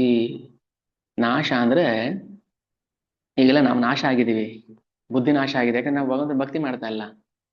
ಮತ್ತೆ ಚೆನ್ನಾಗಿದ್ದೀವಲ್ಲ, ಏನಾಗಿಲ್ಲ, ಗಟ್ಟಿಮುಟ್ಟಾಗಿದ್ದೀವಿ. ದೇಹ ಗಟ್ಟಿಮುಟ್ಟಾಗಿರೋದು, ಆತ್ಮ ಇನ್ಯಾವುದೋ ಒಂದು ಕೆಟ್ಟ ದೇಹವನ್ನು ಪ್ರವೇಶ ಮಾಡುತ್ತೆ. ಅದೇ ನಾಶ ಅಂದ್ರೆ, ಕೆಟ್ಟ ದೇಹವನ್ನು ಪ್ರವೇಶ ಮಾಡುತ್ತೆ, ಅದೇ ನಾಶ ಅಂದ್ರೆ, ಇನ್ನೇನು ಅಲ್ಲ. ಕಲಿಯುಗದಲ್ಲಿ ಉದ್ಧಾರ ಮಾಡ್ಕೊಳ್ಳೋಕೆ ಒಂದೇ ದಾರಿ, ನಾಶ ಆಗಕ್ಕೆ ತುಂಬಾ ದಾರಿ. ಏನ್ ಭಗವಂತನ ಬಿಟ್ಟು ಏನೆಲ್ಲ ಮಾಡ್ತೀವಿ ಅದೆಲ್ಲ ನಾಶಕ್ಕೆ ದಾರಿ. ನಾವು ಭಗವಂತನ ಬಿಟ್ಟು ಭಗವಂತನನ್ನ ಬಿಟ್ಟು, ಭಗವಂತನ ನಾಮವನ್ನ ಬಿಟ್ಟು, ಹರಿನಾಮವನ್ನು ಬಿಟ್ಟು ಇನ್ ಏನೆಲ್ಲ ಮಾಡ್ತಾ ಇದೀವೋ ಅದೆಲ್ಲ ನಾಶಕ್ಕೆ ದಾರಿ. ಕಾಮ ಕ್ರೋಧ ಸತಾ ಲೋಭ ತಸ್ಮಾತ್ ಏತತ್ರಯಂ ತ್ಯಜೇತ್ ತ್ರಿವಿಧಂ ನರಕಸ್ಯೇದಂ ದ್ವಾರಂ ನಾಶನಮಾತ್ಮನಃ. ನೋಡಿ, ಭಗವದ್ಗೀತೆಯಲ್ಲಿ ಬರ್ತೀವಲ್ಲ, ನಾಶನಮಾತ್ಮನಃ. ಆತ್ಮನಾಶ ಆಗುತ್ತೆ, ದೇಹ ಅಂತ ಅಲ್ಲ ಹೇಳ್ತಾರದಲ್ಲಿ. ಆತ್ಮನಾಶ ಆಗೋದಕ್ಕೆ 3 ದಾರಿ ಕೃಷ್ಣ ಹೇಳಿದ್ದಾನೆ. Highway number NH1, NH2, NH3. ನರಕಕ್ಕೆ ದಾರಿ ಕಾಮ ಕ್ರೋಧ ತತಃ ಲೋಭ ತಸ್ಮಾತ್ ಏತತ್ರಯಂ ತ್ಯಜೇತ್.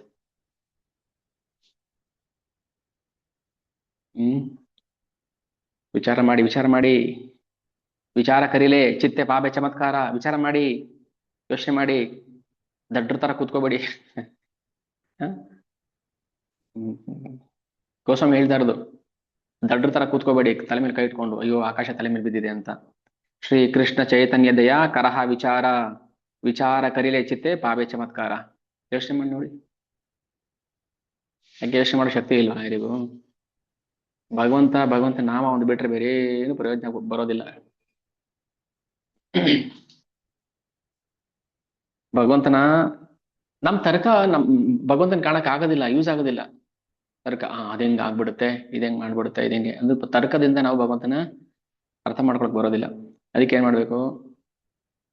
ಚಿತ್ತದಿಂದ ಯೋಚನೆ ಮಾಡಿ, ನೀವು ಹೃದಯದಿಂದ ಯೋಚನೆ ಮಾಡಿ. ಹೌದಲ್ವಾ? ಇನ್ನೇನ್ ಮಾಡಕ್ ಸಾಧ್ಯ ನಾವು? ಯಾವ ಯಜ್ಞ ದಾನ ತಪಸ್ಸು ವ್ರತಾಚರಣೆಗಳು ಯಾವುದು ಕಲಿಯುಗದಲ್ಲಿ ಪರ್ಫೆಕ್ಟ್ ಆಗಿ ಮಾಡಕ್ಕೆ ಸಾಧ್ಯ ಇಲ್ಲ. ಆದ್ರಿಂದ ಏನ್ ಮಾಡ್ಬೇಕು? ಹರಿನಾಮ ಸಂಕೀರ್ತನೆ. ಎಷ್ಟು ಸರಳವಾಗಿದೆ ನೋಡಿ. ಆಮೇಲೆ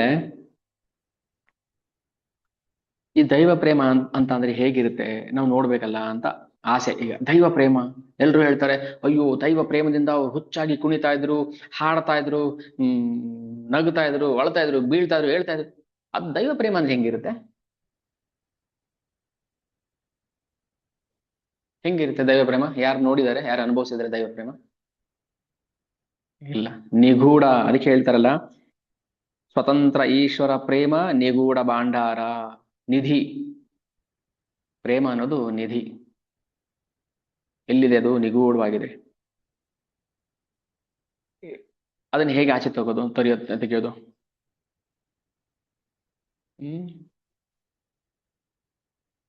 ಮಹಾಪ್ರಭು ಎಷ್ಟು ಕರುಣಾಮಯಿ ಅಂದ್ರೆ ಎಲ್ಲರಿಗೂ ಫ್ರೀಯಾಗಿ ಹಂಚಿಬಿಟ್ರು ಕೃಷ್ಣ ಪ್ರೇಮವನ್ನ.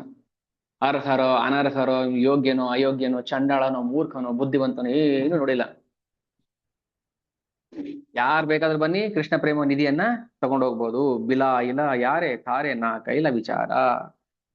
ಅದ್ಯಾಪಿಹ ದೇಖ ಚೈತನ್ಯ ನಾಮ ಯೇ ಇಲಯ ಕೃಷ್ಣ ಪ್ರೇಮೆ ಪುಲಕಾಶು ವಿಫಲಾಸೆಯ. ಯಾರಿಗೆ ಭಗವಂತ ನಾಮ ಹೇಳ್ತಾ ಇದ್ರೆ ಕಣ್ಣಲ್ಲಿ ನೀರು ಬರುತ್ತೆ, ಆನಂದ ಆಗುತ್ತೋ, ಅಂದ್ರೆ ಪಾಪ ಪ್ರಜ್ಞೆಯಿಂದ ನಾವು ನಾಮ ಜಪ ಮಾಡ್ಬೇಕು. ಅಯ್ಯೋ ಕೃಷ್ಣ, ನೆನೆಂತ ಪರಮ ಪಾಪಿ, ನನ್ನ ಬಾಯಲ್ಲಿ ಭಗವಂತ ನಾಮ, ನಿನ್ ನಾಮ ಬರ್ತಾ ಇದೆಯಲ್ಲ, ಈ ನಾಲಿಗೆ ಏನ್ ಪುಣ್ಯ ಮಾಡಿತ್ತು ನಾಲಿಗೆ. ತಿನ್ಬಾರ್ದು ತಿಂದು, ಅನ್ಬಾರ್ದಂದು, ಮಾಡಬಾರ್ದು ಮಾಡಿ, ಏನೆಲ್ಲ ಮಾಡಿ ಕೂತಿದೆ ಈ ನಾಲಿಗೆ, ಕೆಟ್ಟ ನಾಲಿಗೆ, ಆಚಾರವಿಲ್ಲದ ನಾಲಿಗೆ. ನಿನ್ನ ನೀಚ ಬುದ್ಧಿಯ ಬಿಡು ನಾಲಿಗೆ ಅಂತ ಹೇಳಲ್ವಾ? ಅಂತ ನೀಚ ನಾಲಿಗೆಯಲ್ಲಿ ಭಗವಂತನ ನಾಮ ಬರ್ತಾ ಇದೆ ಅಂದ್ರೆ ನಾನು ಎಷ್ಟು ಪುಣ್ಯ ಮಾಡಿದ್ದೆಪ್ಪ. ಏನ್ ಮಾಡಿದ್ದೆ ನಾನು? ಕಾಲಿಯನ್ನ ಸಂಹಾರ ಮಾಡ್ಬೇಕಾದ್ರೆ ಕಾಲಿಯನ ಪತ್ನಿಯರು ನೋಡ್ತಾ ಇದ್ರು. ಕಾಲಿಯನ ಪತ್ನಿಯರು ನೋಡ್ತಾ ಇದ್ರು ತನ್ನ ಗಂಡನ ಭಗವಂತ ತುಳಿತಾ ಇರೋದು. ಅವರು ಮನ್ಸಲ್ಲಿ ಏನ್ ಯೋಚನೆ ಮಾಡಿದ್ರು ಗೊತ್ತಾ? ಅರೇ ನಮ್ಮ ಗಂಡ ಏನಂತ ಒಳ್ಳೆ ಪುಣ್ಯದ ಕೆಲಸ ಮಾಡಿದ್ದಪ್ಪ, ತುಳಿತಾ ಇರೋದನ್ನ ಲೆಕ್ಕಕ್ಕೆ ಬರ್ಲಿಲ್ಲ. ಅಲ್ಲಿ ಭಗವಂತನ ಪಾದ ಸ್ಪರ್ಶ ಆಗ್ತಾ ಇದೆಯಲ್ಲ ಅವನ ತಲೆಗೆ, ಭಗವಂತನ ಪಾದದ ಧೂಳು ಸ್ಪರ್ಶ ಆಗ್ತಾ ಇದೆಯಲ್ಲ ಕಾಲಿಯನಿಗೆ, ನನ್ನ ಗಂಡನಿಗೆ. ಏನ್ ಪುಣ್ಯ ಮಾಡಿದ್ದ? ಅವನ್ ಮಾಡಿರೋ ಪುಣ್ಯ ನಾವ್ ಮಾಡ್ಲಿಲ್ವಲ್ಲ. ಅವನ್ ಏನ್ ಮಾಡಿದ್ದ? ಯಮುನೆಯಲ್ಲಿ ಕೂತ್ಕೊಂಡು ಎಲ್ರಿಗೂ ವಿಷ ಆಗ್ತಾ ಇದ್ದ. ಕೊಡ್ಲಿಲ್ವಾ ಕೃಷ್ಣ ಅವನಿಗೆ ಪ್ರೇಮವನ್ನ? ಏನ್ ಮಾಡ್ದ ಅವನು? ಶರಣಾಗತಿ ಆದ ಅಷ್ಟೇನೆ. ಅಯ್ಯೋ ನನ್ನಂತ ವಿಷ ಸರ್ಪ ನನಗೆ ಕಚ್ಚೋದ್ ಬಿಟ್ರೆ ಬೇರೆ ಏನು ಗೊತ್ತಿಲ್ಲ, ಹಂಗಿದ್ರು ಕೂಡ ನನ್ನನ್ನ ಉದ್ಧಾರ ಮಾಡ್ದಿಯಲ್ಲಪ್ಪ ನೀನು ಅಂತ ಅವನು ಮಮ್ಮಲ ಮರಗ್ತಾನೆ. ಅಯ್ಯೋ ಎಂತ ಪಾಪಿ ನಾನು, ನೀಚ. ಈ ಭಾವದಲ್ಲಿ ನಾವು ಜಪ ಮಾಡಬೇಕು. ಈ ಭಾವದಲ್ಲಿ ನಾವು ಜಪ ಮಾಡ್ಬೇಕು. ಪಾಪಿ ಚಂಡಾಳ ನಾನು, ನನ್ನಂತವ್ರ ಬಾಯಲ್ಲಿ ಭಗವಂತ ನಾಮ ಬರ್ತಾ ಇದೆಯಲ್ಲ ಅಂತ. ಕೃಷ್ಣ ಪ್ರೇಮೆ ಪುಲಕಾಶು ವಿಫಲಾಸೆಯ. ಪುಲಕಾಶು, ಅಶ್ರು ಅಂದ್ರೆ ಕಣ್ಣೀರು, ಅಶ್ರುಧಾರಯ, ಕಣ್ಣೀರ್ ಬರುತ್ತೆ. ಕೈಯಲ್ಲಿ ಜಪಮಣಿ ಇಟ್ಕೊಂಡ್ರೆ, ಗುರು ಮಹಾರಾಜರು ಕೊಟ್ಟಿದ್ದ ಜಪಮಣಿ ನನ್ನಂತ ಪಾಪಿ ಕೈಯಲ್ಲಿ ಕೊಟ್ಟ, ನನ್ನಂತ ಪಾಪಿಗೆ ಅದು ಬರ್ಬೇಕು. ಅವಾಗ ಭಗವಂತ ಅವನ್ನ ಚೂಸ್ ಮಾಡ್ತಾನೆ. ಕಾಲಿನನ್ನ ಯಾಕೆ ಸಂಹಾರ ಮಾಡಿ ನೋಡಿ? ಎಲ್ಲರೂ ಸಂಹಾರ ಮಾಡ್ದ ಅಲ್ವಾ? ಪೂತಿನಿಂದ ಹಿಡಿದು ಹ್ಮ್ ಯಾರೋನು ಧೇನುಕಾಸುರ ಅಂತಾರ, ಧೇನುಕಾಸುರವರೆಗೂ ಎಲ್ಲರನ್ನು ಸಂಹಾರ ಮಾಡ್ದ ಭಗವಂತ. ಕಾಲಿನ ಮಾತ್ರ ಉದ್ಧಾರ ಮಾಡ್ಬಿಟ್ಟ ನೋಡಿ. ತೃಣಾವರ್ತನ್ ಕೊಂದ, ಪೂತನಿನ್ ಕೊಂದ, ಶಕಟಾಸುರನ್ ಕೊಂದ, ಬಕಾಸುರನ್ ಕೊಂದ. ಧೇನುಕಾಸುರನ್ ಕೊಂದ, ಪ್ರಲಂಬಾಸುರನ್ ಕೊಂದ. ಅದ್ರ ಕಾಲಿಯನ್ನು ಕೊಡ್ಲಿಲ್ಲ ನೋಡಿ ಅವನು. ಯಾಕೆ? ಶರಣಾಗತಿ ಆಗ್ಬಿಟ್ಟ ಅವನು, ಹುಷಾರಾಗ್ಬಿಟ್ಟ. ನಾವು ಓ ನಾವು ಬಾರಿ ಹಾವಿಗಿಂತನೂ ಕೆಟ್ಟ ವಿಷ ಇದೆ ನಮ್ಮೊಳಗೆ. ನಾವ್ ಹೇಳ್ತೀವಿ ಹಾವು ವಿಷ, ಹಾವು ವಿಷ ಅಂತ. ಯಾರು ಹೇಳಿದ್ದು? ಹಾವು ವಿಷ ಅಲ್ಲ. ಅದು ಕಚ್ಚಕ್ ಬಂದ್ರೆ ಮಾತ್ರ, ಯಾರಾದ್ರೂ ಕೊಲ್ಲಕ್ ಬಂದ್ರೆ ಮಾತ್ರ ಕಚ್ಚುತ್ತೆ. ಆದ್ರೆ ಮನುಷ್ಯ ಹಂಗಲ್ಲ, ಒಳ್ಳೆಯವ್ರನ್ನು ಹುಡ್ಕೊಂಡು ಹೋಗಿ ಕಚ್ತಾನೆ. ಇಷ್ಟು ವಿಷ ತುಂಬಿಕೊಂಡಿದೀವಿ ನಾವು ಹೃದಯದಲ್ಲಿ. ಆದ್ರೂ ಭಗವಂತ ನಮ್ಗೆ ನಾಮ ಕೊಟ್ಟಿದ್ದಾರೆ ಅಂತ ಅಂದ್ರೆ, ಹರಿನಾಮ ಕೊಟ್ಟಿದ್ದಾರೆ ಅಂದ್ರೆ ಇನ್ನೆಷ್ಟು ಕರುಣಾಮಯಿ. ಕಚ್ಚೋದಿಲ್ವಾ ಹುಡ್ಕೊಂಡೋಗಿ? ಸರ್ ನಾವು ಸುಮ್ಮನೆ ಕೂತಿದೀವಿ ಸರ್, ಯಾರೋ ಬಂದು ಹಿಂಗ್ ಮಾಡ್ದೆ ಸರ್, ಹಂಗ್ ಮಾಡ್ದೆ ಸರ್ ಅಂತ. ಅದ್ಯಾಪಿಹ ದೇಖ ಚೈತನ್ಯ ನಾಮ ಏ ಇಲಯ. ಯಾರು ನೋಡಿಲ್ಲ ಅದ್ಯ ಇವತ್ ಯಾವ ಹೊತ್ತಲ್ಲೂ ಯಾರು ಕೂಡ ಎಲ್ಲಿ ಕೂತ್ಕೊಂಡು, ಟಾಯ್ಲೆಟ್ ಅಲ್ಲಿ ಕೂತ್ಕೊಂಡು ಜಪ ಮಾಡಬಹುದು. ಪ್ರಭುಪಾದರು ಹೇಳಿದ್ದಾರೆ, ನೀವು ಹಾಸಿಗೆ ಮೇಲಲ್ಲ, ನೀವು ಬಾತ್ರೂಮ್ ಅಲ್ಲಿ ಕೂತ್ಕೊಂಡು ಜಪ ಮಾಡಿ. ಸ್ಟ್ಯಾಂಡಿಂಗ್ ಬೀಟ್ಸ್ ತಗೊಂಡು ಹೋಗ್ಬೇಡಿ, ಕೈಯಲ್ಲಿ ಎಣಿಸ್ಕೊಳ್ಳಿ. ಹರೇ ಕೃಷ್ಣ ಹರೇ ಕೃಷ್ಣ ಕೃಷ್ಣ. ಇದಕ್ಕಿಂತ ಸುಲಭ ಮಾರ್ಗ ಇನ್ಯಾವುದಿದೆಯಪ್ಪ ನಮಗೆ?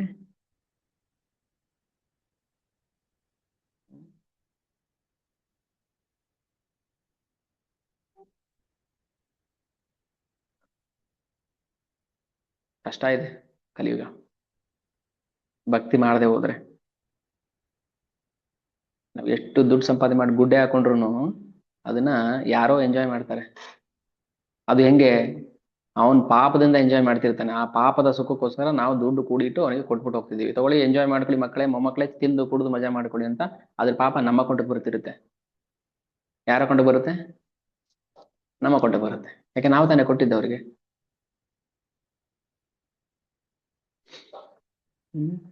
ಕಾನೂನು ಏನ್ ಹೇಳುತ್ತೆ ಗೊತ್ತಾ?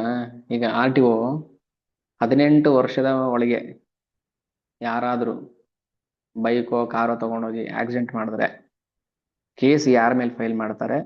ಆ ಕಾರ್ ಓನರ್ ಮೇಲೆ ಫೈಲ್ ಮಾಡ್ತಾರೆ. ಅವನ್ನ ಫಸ್ಟ್ ಜೈಲಿಗೆ ಕರ್ಕೊಂಡು ಹೋಗ್ತಾರೆ. ಯಾಕೆ? ಯಾಕೆ ಕೊಟ್ರಿ ನೀವು ಅವನಿಗೆ? ಅರ್ಹತೆ ಇಲ್ದ ಅವನಿಗೆ.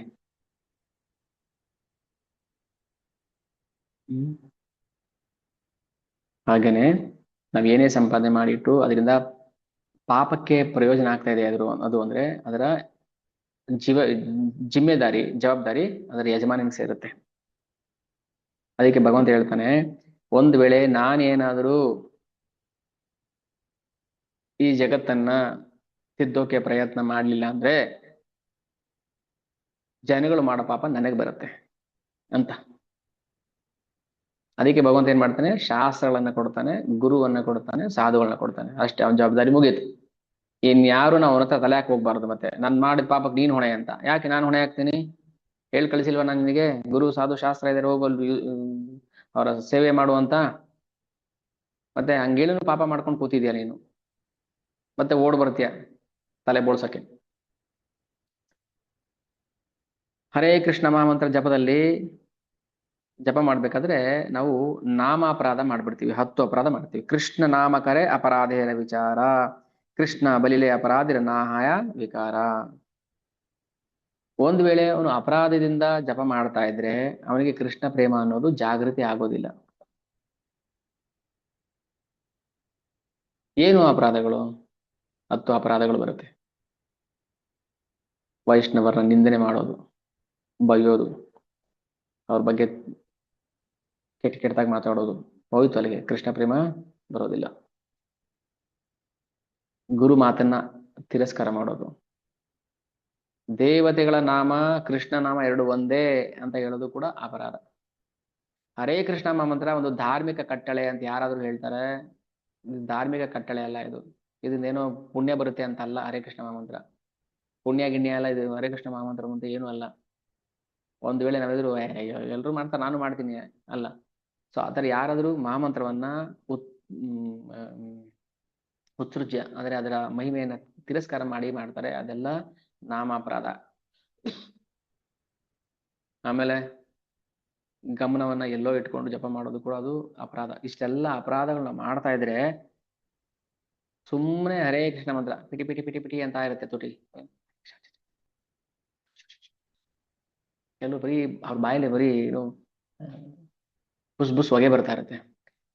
ಅದಕ್ಕೆ ಇಲ್ಲಿ ಹೇಳ್ತಾರೆ ಕೃಷ್ಣದಾಸ ಕವಿರಾಜ ಗೋಸ್ವಾಮಿ, ಕೃಷ್ಣ ಬಲಿಲೆ ಅಪರಾಧಿರ ನಾಯ ವಿಕಾರ. ಸುಮ್ಮನೆ ಹರೇ ಕೃಷ್ಣ ಮಂತ್ರ ಜಪಿಸಿದ ಮಾತ್ರಕ್ಕೆ ಅವನಿಗೆ ಪ್ರೇಮ ಉದಯ ಆಗೋದಿಲ್ಲ. 16 ರೌಂಡ್ ಆಯ್ತಪ್ಪ, ಎತ್ತಿಟ್ಬಿಡ್ಬೇಕು, ಇನ್ನು ನಾಳೆ ಬೆಳಿಗ್ಗೆ ನೋಡ್ಕೊಳ್ಳೋಣ. ಹೇಗ್ ಮಾಡ್ಬೇಕಂದ್ರೆ, ನಾವು ಜಪ ಮಾಡ್ತಾ ಇದ್ರೆ ನಮ್ಮೊಳಗೆ ಅಪರಾಧ ಭಾವ ಬರಬೇಕು. ಅಪರಾಧ ಭಾವ, ನಾನು ಅಪರಾಧಿ, ನಾನು ಪಾಪಿ ಅನ್ನೋದು ಭಾವನೆ ಬರಬೇಕು. ಅವಾಗ ನಾವು ಸರೆಂಡರ್ ಆಗ್ತೀವಿ, ಕೃಷ್ಣ ನನ್ನಂತ ಅಪರಾಧಿ ಕ್ಷಮಿಸ್. ಸೊ ಈಗ ಶರಣಾಗತಿ ಭಾವದಲ್ಲಿ ಮಾಡ್ತಿರ್ತೀವಲ್ಲ, ಅವಾಗ ಭಗವಂತನ ಸ್ವೀಕಾರ ಮಾಡ್ತಾನೆ. ಹರೇ ಕೃಷ್ಣ ಮಹಾಮಂತ್ರ ಸುಮ್ಮನೆ ಹೇಳೋದಿಲ್ಲ. ಸುಮ್ಮನೆ ಹೇಳಿದ್ರೆ ಏನಾಗುತ್ತೆ, ಒಂದಷ್ಟು ಪಾಪಗಳ ನಾಶ ಆಗ್ಬೋದು. ಬಟ್ ದೈವೋನ್ಮಾದ ಬೇಕಲ್ಲ, ಬರ್ತಿಲ್ವಲ್ಲ. ಕೃಷ್ಣ ಪ್ರೇಮ ಜಾಗೃತಿ ಆಗ್ಬೇಕಾದ್ರೆ ಅಪರಾಧ ಮಾಡಬಾರ್ದು, ನಾಮ ಅಪರಾಧ ಮಾಡಬಾರ್ದು, ಗೊತ್ತಿಲ್ಲದೆ ಏನು ಮಾತಾಡಬಾರ್ದು. ಅದ್ರ ಮೊದಲನೇದು ವೈಷ್ಣವ ನಿಂದನೆ. ವೈಷ್ಣವರ ನಿಂದನೆ ಮಾಡಿದ್ರೆ ಹೋಯ್ತು ಅಲ್ಲಿಗೆ, ರಾಧಾರಾಣಿ ಕೋಪ ಬರುತ್ತೆ.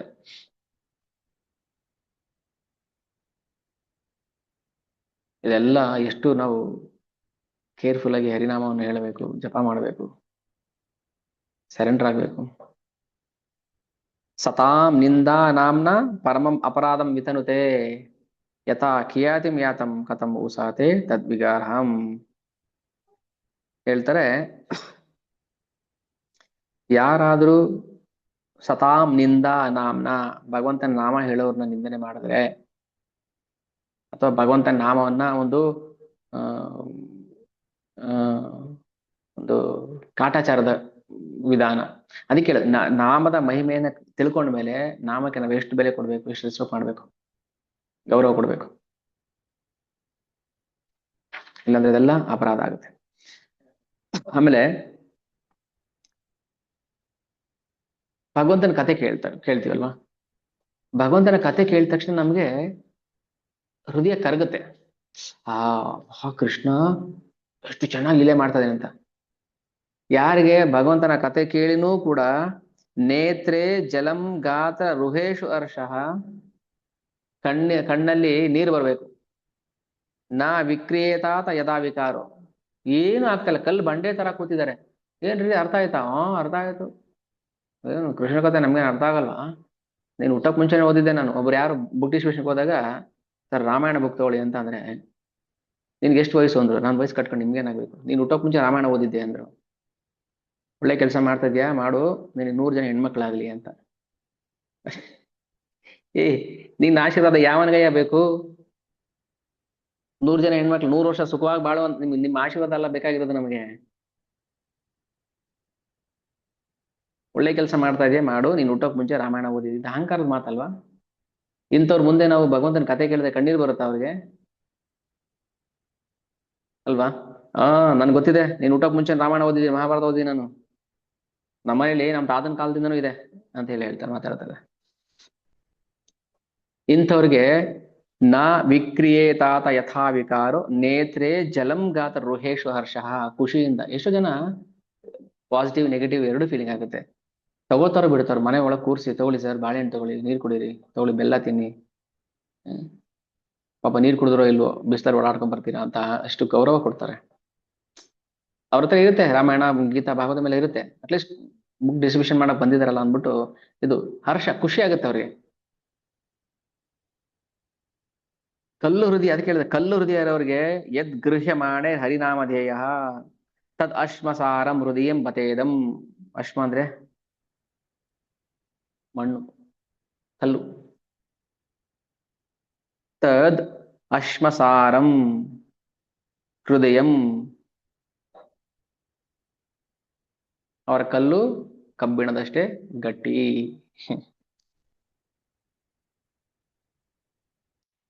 ಯಾರು ಭಗವಂತ ನಾಮವನ್ನ ಹೇಳ್ತಾ ರೋಮಾಂಚನ ಆಗೋದಿಲ್ವೋ, ಕಣ್ಣೀರ್ ಬರೋದಿಲ್ವೋ, ಮೈ ಕಂಪನ ಆಗೋದಿಲ್ವೋ, ಅಂತವನು ಹೃದಯ ಕಲ್ಲು. ಯಾಕೆ ಆ ತರ ಆಗಿತ್ತು ಅಂದ್ರೆ, ನಾವು ಯಾವಾಗ್ಲೂ ವೈಷ್ಣವರಿಗೆ ಅಪರಾಧ ಮಾಡಿರ್ತೀವಿ. ವೈಷ್ಣವ ಅಪರಾಧ ಮಾಡಿರೋದಕ್ಕೆ ಇದೆಲ್ಲ ಕಾರಣ. ಅದಕ್ಕೆ ಏನು ನಮ್ಗೆ ಆಪ್ಷನ್ ಇಲ್ಲ ಈಗ, ಎಲ್ಲ ಆಪ್ಷನ್ಸ್ ಬಂದ್ ಆಗಿದೆ ನಮಗೆ. ಉಳ್ದಿರೋದು ಒಂದೇ, ನಾವು ಭಗವಂತನಿಗೆ ಅಡ್ಡಡ್ಡ ಬೀಳ್ಬೇಕೀಗ, ಸರೆಂಡರ್ ಆಗ್ಬಿಡ್ಬೇಕು, ಬೇರೆ ದಾರಿನೇ ಇಲ್ಲ ಈಗ. ಶರಣಾಗತ ಭಾವದಲ್ಲಿ ಹರಿನಾಮ ಜಪ ಮಾಡ್ಬೇಕು. ಆ ಹರಿನಾಮದಲ್ಲಿ ನಮ್ಗೆ ರುಚಿ ಬರ್ಬೇಕಾದ್ರೆ ಉಳಿದಿದೆಲ್ಲ ಮಾಡ್ಬೇಕು. ಏನೆಲ್ಲ ಮಾಡ್ಬೇಕು? ಬೆಳಿಗ್ಗೆ ಬೇಗ ಎದ್ದು ಬ್ರಾಹ್ಮಿ ಮುಹೂರ್ತದಲ್ಲಿ, ಅಲ್ಲಿಂದ ಶುರು ಆಗುತ್ತೆ ರಾತ್ರಿ ಮಲ್ಕೊಳ್ಳೋ ತನಕ ನಾವೇನೆಲ್ಲ ಮಾಡ್ತೀವೋ ಸೇವೆ, ಅದೆಲ್ಲ ಹರಿನಾಮದಲ್ಲಿ ರುಚಿ ಬರೋದಕ್ಕೆ ಸಹಾಯ ಮಾಡುತ್ತೆ ಹೊರತು ಇಲ್ಲ ಅಂದ್ರೆ ಇಲ್ಲ. ಎಷ್ಟು ಶಕ್ತಿಯುತ ಹರಿನಾಮ ಅಂದ್ರೆ ಏಕ ಕೃಷ್ಣ ನಾಮೇ, ಬೇರೆ ಏನು ಬೇಡ, ಕೃಷ್ಣ ಕೃಷ್ಣ ಕೃಷ್ಣ ಕೃಷ್ಣ. ಏಕ ಕೃಷ್ಣ ನಾಮೇ ಕರೆ ಸರ್ವ ಪಾಪ ನಾಶ, ಪ್ರೇಮೇರ ಕಾರಣ ಭಕ್ತಿ ಕರೇನ ಪ್ರಕಾಶ. ಪಾಪ ನಾಶ ಆಗೋ ತನಕ ಪ್ರೇಮ ಬರೋದಿಲ್ಲ. ಕತ್ಲೆ ಬೆಳಕಿಲ್ಲ, ದೀಪ ಹಚ್ಚೋ ತನಕ ಕತ್ಲೆ ಹೋಗೋದಿಲ್ಲ, ಹಂಗೆ ಇರುತ್ತೆ. ದೀಪ ಹಚ್ಬೇಕು, ಬೆಳಕು ಬರ್ಬೇಕು. ಹಾಗೆ ಪಾಪ ನಾಶ ಆಗೋ ತನಕ ಹೃದಯದಲ್ಲಿ ಪ್ರೇಮ ಬರೋದಿಲ್ಲ. ಹೇಳ್ಬೋದು 16 ಅಲ್ಲ 32, 64, 128 ಹೇಳ್ಬೋದು, ಬಟ್ ಒಳಗಡೆ ಪ್ರೇಮ ಜಾಗೃತಿ ಆಗೋದಿಲ್ಲ. ಅದನ್ನೇ ಗೀತೆಯಲ್ಲಿ ಕೃಷ್ಣ ಹೇಳೋದು, ಏಷಾಂ ತ್ವಂತಗತಂ ಪಾಪಂ ಜನಾನಾಂ ಪುಣ್ಯಕರ್ಮಣಾಂ ತೇ ದ್ವಂದ್ವ ಮೋಹ ನಿರ್ಮುಕ್ತ ಭಜಂತೆ ಮಾಂ ದೃಢವ್ರತಾಃ. 7:28, ಚಾಪ್ಟರ್ 7, ಶ್ಲೋಕ 28. ಏಷಾಂ ತ್ವಂತಗತಂ ಪಾಪಂ, ಯಾರ ಪಾಪಗಳು ಕೊನೆಯಾಗಿಲ್ವೋ, ಜನಾನಾಂ ಪುಣ್ಯಕರ್ಮಣಾಂ, ಪಾಪ ಸುಮ್ಮನೆ ಕೂತ್ರೆ ಪಾಪ ನಾಶ ಆಗ್ಬಿಡುತ್ತಾ? ಜನಾನಾಂ ಪುಣ್ಯಕರ್ಮಣಾಂ, ಪುಣ್ಯಕರ್ಮಗಳನ್ನು ಮಾಡಬೇಕು. ಏನು? ಕೃಷ್ಣ ಗೀತೆಯಲ್ಲಿ ಬರೀ ಸೂತ್ರ ಮಾತ್ರ ಹೇಳ್ತಾನೆ, ಆ ಸೂತ್ರ ನಮ್ಗೆ ಇಷ್ಟ ಬಂದಂಗೆ ಅರ್ಥ ಮಾಡ್ಕೊಳಂಗಿಲ್ಲ. ಪುಣ್ಯ ಕಾರ್ಯ ಮಾಡಕ್ ಹೇಳಿಲ್ವಾ ಕೃಷ್ಣ ಗೀತೆಯಲ್ಲಿ? ಹೌದು ಹೇಳಿದಾನೆ. ಪುಣ್ಯ ಕಾರ್ಯ ಯಾವುದು ಹಾಗಾದ್ರೆ? ನೀವು ಮಾಡಿದ್ದ ಪುಣ್ಯ ಕಾರ್ಯನಾ? ಹ್ಮ್ ಗೀತೆ ಅರ್ಥ ಮಾಡ್ಕೋಬೇಕಾದ್ರೆ ಬ್ರಹ್ಮಾಂಡದಲ್ಲಿ ಎಲ್ಲಾ ಸಾಹಿತ್ಯಗಳನ್ನ ಓದಿರ್ಬೇಕು, ಅರ್ಥ ಮಾಡ್ಕೊಂಡಿರ್ಬೇಕು, ಇಲ್ಲ ಗುರು ಕೃಪೆ ಇರ್ಬೇಕು. ಏನ್ ಮಾಡ್ತೀರಿ? ಜಗತ್ತಲ್ಲಿ ಬ್ರಹ್ಮಾಂಡದಲ್ಲಿ ಎಷ್ಟು ಧರ್ಮ ಗ್ರಂಥಗಳಿದೆಯೋ ಎಲ್ಲಾ ಓದಿ ಅರ್ಥ ಮಾಡ್ಕೊಂಡಿರ್ಬೇಕು, ಇಲ್ಲ ಗುರು ಕೃಪೆ ಇರಬೇಕು. ಈಗ ಈ ಶ್ಲೋಕಕ್ಕೆ ಅರ್ಥ ಹೇಳಿ ನೋಡೋಣ ಹಾಗಾದ್ರೆ. ಯೇಷಾಂ ತ್ವಂತಗತಂ ಪಾಪಂ ಜನಾನಾಂ ಪುಣ್ಯಕರ್ಮಣಾಂ, ಯಾರು ಈ ಜನ್ಮದಲ್ಲೂ ಕಳೆದ ಜನ್ಮಗಳಲ್ಲೂ ಪುಣ್ಯ ಕಾರ್ಯಗಳನ್ನ ಮಾಡಿರ್ತಾನೋ ಅಂತವನ್ ಪಾಪ ನಾಶ ಆಗಿರುತ್ತೆ, ಅಂತವನ್ ಬಾಯಲ್ಲಿ ಹರಿನಾಮ ಬರುತ್ತೆ ಅಂತ ಹೇಳ್ತಾನೆ. ಹಾಗಾದ್ರೆ ನಾನ್ ಕೇಳೋ ಪ್ರಶ್ನೆ, ಪುಣ್ಯ ಕಾರ್ಯ ಮಾಡಿರ್ಬೇಕು ಅಂತ ಹೇಳ್ದ ಕೃಷ್ಣ, ಏನ್ ಪುಣ್ಯ ಕಾರ್ಯ ಅಂದ್ರೆ? ಈಗ ಒಬ್ಬೊಬ್ರು ಒಂದೊಂದು ಹೇಳ್ತೀರಾ. ಅನ್ನದಾನ ಮಾಡಿರ್ಬೇಕು, ಕನ್ಯಾದಾನ ಮಾಡಿರ್ಬೇಕು, ಇಲ್ಲ ಸಾಲು ಮರ ನೆಟ್ಟಿರ್ಬೇಕು, ಅದು ಅಲ್ಲ, ಇನ್ನೇನ್ ಮತ್ತೆ? ಯಾರು ಹೇಳಿದ್ರು ಪುಣ್ಯ ಕಾರ್ಯ ಅಂತ? ಇದು ಪುಣ್ಯ ಕಾರ್ಯ ಮಾಡಿದ್ರೆ ಪಾಪ ನಾಶ ಆಗೋದಿಲ್ಲ. ಯಾವ್ದು ಮಾಡಿದ್ರೆ ಪುಣ್ಯ ನಾಶ ಆಗುತ್ತೆ? ಯಾವ ಪುಣ್ಯ ಕಾರ್ಯ ಮಾಡೋದ್ರಿಂದ ಪಾಪ ನಾಶ ಆಗುತ್ತೆ ಗೊತ್ತಿಲ್ಲ. ಮತ್ತೆ ಗೊತ್ತಿಲ್ದ್ಮೇಲೆ ಏನ್ ಪುಣ್ಯ ಮಾಡ್ತಿದ್ದೀರಿ ನೀವು ಹಾಗಾದ್ರೆ? ಹೆಂಡದ ಪಾತ್ರೆನ ಹೆಂಡದಿಂದ ತೊಳ್ಕೊಂಡು ಕೂತಿದ್ದೀರಿ ಬೆಳಗಿನ ಸಾಯಂಕಾಲ ತನಕ. ಎಲ್ಲಿ ಹೋಗ್ಲಿಲ್ವಲ್ಲ ಹೆಂಡದ ಪಾತ್ರೆ ಗಬ್ಬು ವಾದ್ ನಾತ ಅಂದ್ರೆ ಎಲ್ಲಿ ಹೋಗುತ್ತೆ ಅದು? ಹೆಂಡದ ಪಾತ್ರೆನ ಹೆಂಡದಿಂದಾನೇ ತೊಳಿತಾ ಇದ್ದೀರಾ. ನೀವ್ ಅನ್ಕೋತೀರಾ ಶುದ್ಧ ಆಗ್ಬಿಡುತ್ತೆ ಇವಾಗ, ಕ್ಲೀನ್ ಆಗ್ಬಿಡುತ್ತೆ ಅಂತ. ಜಿಡ್ಡಿನ ಪಾತ್ರೆನ ಜಿಡ್ಡು ಹಾಕ್ಬಿಟ್ಟೆ ತೊಳೆದ್ರೆ ಹೋಗುತ್ತಾ ಅದು? ಇಲ್ಲ. ಮತ್ತೆ ಪುಣ್ಯ ಕಾರ್ಯ ಅಂದ್ರೆ ಯಾವ್ದು ಇವಾಗ ಹೇಳಿ ಹಾಗಾದ್ರೆ? ಕೃಷ್ಣ ಕೇಳಿ, ಕೃಷ್ಣ ಯಾವ್ದು ಪುಣ್ಯ ಕರ್ಮಣ ಮಂದಿಯಲ್ಲ ಯಾವ್ದು? ನನಗೆ ಗೊತ್ತಿಲ್ಲಪ್ಪ, ನಾನು ಸುಮ್ಮನೆ ಫಾರ್ಮಲ್ ಹೇಳಿದೀನಿ, ಬೇಕಾದ್ರೆ ಗುರುನ್ ಕೇಳ್ಕೊ ಹೋಗು ಅಂತ ಹೇಳ್ತಾರೆ. ಗುರು ಗೊತ್ತಿದೆ, ಎಲ್ಲ ಹೇಳಿ ಕಳ್ಸಿದೀನಿ ಗುರುಗೆ ಪುಣ್ಯ ಕರ್ಮ ಅಂದ್ರೆ ಯಾವ್ದು ಅಂತ. ಹೋಗು. ನಾವೇನ್ ಮಾಡ್ತೀವಿ, ಗುರು ಯಾರನ್ನು ಆಶ್ರಯ ತಗೊಳ್ಳಿಲ್ಲ, ಸಾಧು ಸವಾಸ ಮಾಡಿಲ್ಲ, ಭಕ್ತ ಸವಾಸ ಮಾಡಿಲ್ಲ, ಹೋಗಿ ನೇರ ಪುರೋಹಿತರ ಹತ್ರ ಹೋದ್ವಿ. ಪುರೋಹಿತರು ಹೇಳ್ತಾರೆ, ನೋಡ್ರಿ ಪುಣ್ಯ ಕಾರ್ಯ ಮಾಡ್ಬೇಕು ಬನ್ನಿ, ಇಲ್ಲಿ 10,000 ರೂಪಾಯಿ ಕಟ್ಟಿ ನಾನೊಂದು ಬೂದಿ ಕೊಡ್ತೀನಿ, ಆ ಬೂದಿ ತಗೊಂಡೋಗಿ ಉತ್ತಕ್ಕೆ ಹಾಕಿ ಇನ್ನೊಂದ್ ಮಾಡಿ ಮತ್ತೊಂದ್ ಮಾಡಿ ಪುಣ್ಯ ಕಾರ್ಯ ಆಗೋದು. ಯಾರು ಹೇಳಿದಿಲ್ಲ? ಅದು ಪಾಪ ಅದು. ಅವ್ನ್ ಭಾಗವತ ಓದಿರಲ್ಲ ಪುರೋಹಿತ, ನಿಮ್ಮದ ದುಡ್ಡು ಕೀಳ್ಬೇಕು ಏನೋ ಒಂದು ಹೇಳ್ತಾನೆ, ಪುಣ್ಯ ಕಾರ್ಯ ಮಾಡಿ ಉತ್ತು ಕಾಲ ಹಾಕಿ ಅದ್ ಮಾಡಿ ಇದ್ ಮಾಡಿ ಪುಣ್ಯ ಬರುತ್ತೆ ಅಂತ ಹೇಳ್ತಾರೆ. ಅದೆಲ್ಲ ಪುಣ್ಯ. ನಮ್ಗೆ ಏನು ಗೊತ್ತಿಲ್ಲ, ಅದು ಫಸ್ಟ್ ಅರ್ಥ ಮಾಡ್ಕೋಬೇಕು. ಪುಣ್ಯ ಯಾವುದು ಪಾಪ ಯಾವುದು ಏನು ಗೊತ್ತಿಲ್ಲ. ಯಾವ್ದು ಪಾಪ? ಅಜಾಮೇಳ ಮಾಡ್ದಾನ, ಅದು ಪಾಪನ ಹಾಗಾದ್ರೆ? ಅದು ಅಜಾಮೇಳ ಮಾಡಿದ ಪಾಪನ? ಎಲ್ಲಿ ಮಾಡ್ದ ಪಾಪ ಅವನು? ಭಗವಂತ ಪಾಪ ಮಾಡಿದ್ರೆ ಮತ್ತೆ ಭಗವಂತ ನಾಮ ಹೆಂಗ್ ಬರ್ತಾ ಇತ್ತು? ಮತ್ತೆ ಯಾವ್ದು ಪಾಪ ಹೇಳಿ? ಪಾಪ ಯಾವುದು ಹಾಗಾದ್ರೆ? ವಿಷ್ಣು ದೂತರು ಕೇಳ್ತಾರೆ ಯಮದೂತರನ್ನ, ಯಾವ್ದಪ್ಪ ಪಾಪ ಪುಣ್ಯ? ವೇದದಲ್ಲಿ ಹೇಳಿರೋದು ಪುಣ್ಯ, ವೇದದಲ್ಲಿ ಹೇಳ್ದೆ ಇರೋದು ಪಾಪ ಅಲ್ಲ. ಹಾಗಾದ್ರೆ ವೇದದಲ್ಲಿ ಕಳ್ತನ ಮಾಡು, ಕೊಲೆ ಮಾಡು, ವೇಷ ಸವಾಸ ಮಾಡು ಅಂತ ಹೇಳಿದಾರ? ಹೇಳಿಲ್ಲ. ಮತ್ತೆ ಮಾಡಿದ್ನಲ್ಲ ಅಜಾಮಿಳ, ಅವ್ನ್ ಪಾಪಿ ಆಗಿರ್ಬೇಕಿತ್ತಲ್ಲ. ನಮ್ಗೇನು ಗೊತ್ತಿಲ್ಲ. ಫಸ್ಟ್ ಅದನ್ನ ಚೆನ್ನಾಗಿ ಅರ್ಥ ಮಾಡ್ಕೊಳ್ಳಿ. ಯಾರನ್ನು ನೋಡಿ ಇವನು ಪಾಪಿ, ಇವನು ಪುಣ್ಯವಂತ ಅಂತ ಹೇಳಬಾರದು. ನಮ್ಮ ಭಾಗ್ಯಕ್ಕೆ ಏನ್ ಬಂದಿದೆ ಅನುಭವಿಸ್ಬೇಕು, ಹೋಗ್ತಾ ಇರ್ಬೇಕು. ಅದನ್ನ ನಮ್ಗೆ ಎಷ್ಟು ಆಗತ್ತೆ ಅದನ್ನ ಪ್ರಯತ್ನ ಮಾಡ್ಬೇಕು, ಭಗವಂತನ ಮೇಲೆ ಭಾರ ಹಾಕ್ಬಿಟ್ಟು ಹೋಗ್ತಾ ಇರ್ಬೇಕಷ್ಟೇ. ಹೇಳಿ ಈಗ, ಪುಣ್ಯ ಕಾರ್ಯ ಅಂದ್ರೆ ಯಾವುದು? ಅಂತ ಪುಣ್ಯ ಕಾರ್ಯ ಮಾಡಿರೋದ್ರಿಂದ ಏಷಾಂ ತ್ವಂತಗತಂ ಪಾಪಂ ಜನಾನಾಂ ಪುಣ್ಯ ಕರ್ಮಣಂ ತೇ ದ್ವಂದ್ವ ಮೋಹ ನಿರ್ಮುಕ್ತ. ಅವಾಗ ಅವನ ದ್ವಂದ್ವ ಮೋಹ ಮುಕ್ತಿ ಆಗ್ಬಿಡುತ್ತೆ, ಹೊರಟೋಗ್ಬಿಡುತ್ತೆ. ಆಮೇಲೆ ಭಗವಂತನ ಭಜನೆ ಮಾಡ್ತಾನೆ. ಇಷ್ಟೆಲ್ಲ ಇದೆ ಪ್ರೊಸೀಜರ್. ಆದ್ರೆ ಮಹಾಪ್ರಭು ಉಲ್ಟಾ ಮಾಡ್ಬಿಟ್ರು ಅದನ್ನ. ಏನ್ ಬೇಕಾಗಿಲ್ಲ, ನಿನ್ ಪಾಪ ಇರ್ಲಿ, ದ್ವಂದ್ವ ಇರ್ಲಿ, ಏನೇ ಇರ್ಲಿ, ಹರೇ ಕೃಷ್ಣ ಮಹಾಮಂತ್ರ ಹೇಳು, ಎಲ್ಲ ನಾಶ ಆಗ್ಬಿಡುತ್ತೆ.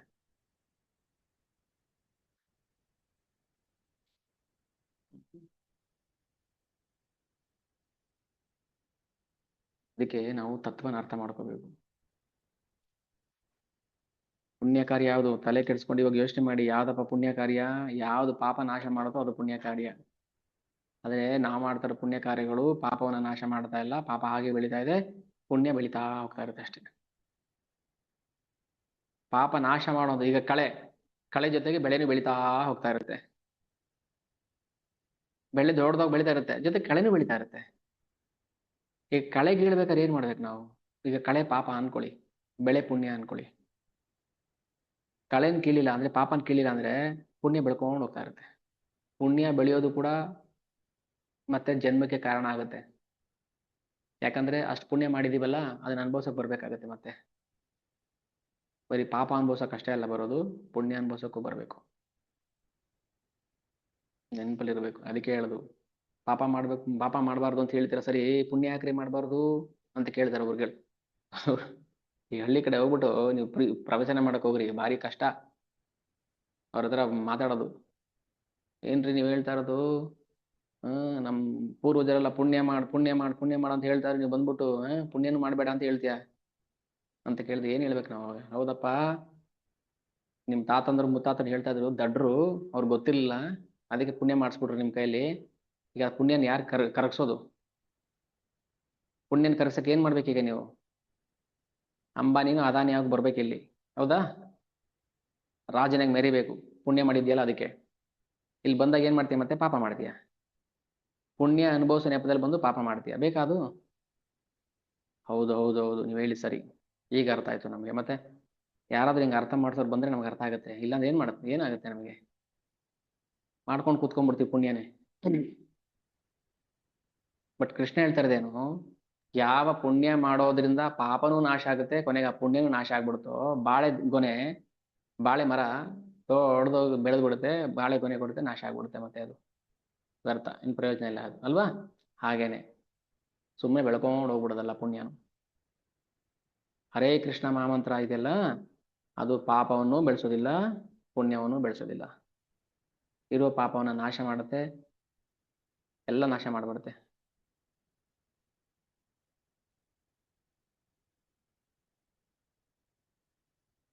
ಮತ್ತೆ ಉಳಿಯೋದೇನು? ಪ್ರೇಮ. ಅವಾಗಲೇ ಪ್ರೇಮ ಜಾಗೃತಿ ಆಗೋದು. ಹ್ಮ್ ಸ್ವಲ್ಪ ತಲೆ ಒಳಗಡೆ ಓಡ್ತಾ ಇರ್ಬೇಕು ಒಂಚೂರು. ಅದಕ್ಕೆ ಯೋಚನೆ ಮಾಡೋ ಶಕ್ತಿ ಕೊಡ್ಬೇಕು ನಾವು. ತಲೆಗೆ ಏನೋ ಹುಳ ಬಿಟ್ಬಿಟ್ರು ಅಂತ ತಲೆ ಕೆರ್ಕೊಂಡು ಕೂತ್ಕೊಳ್ಳೋದಲ್ಲ.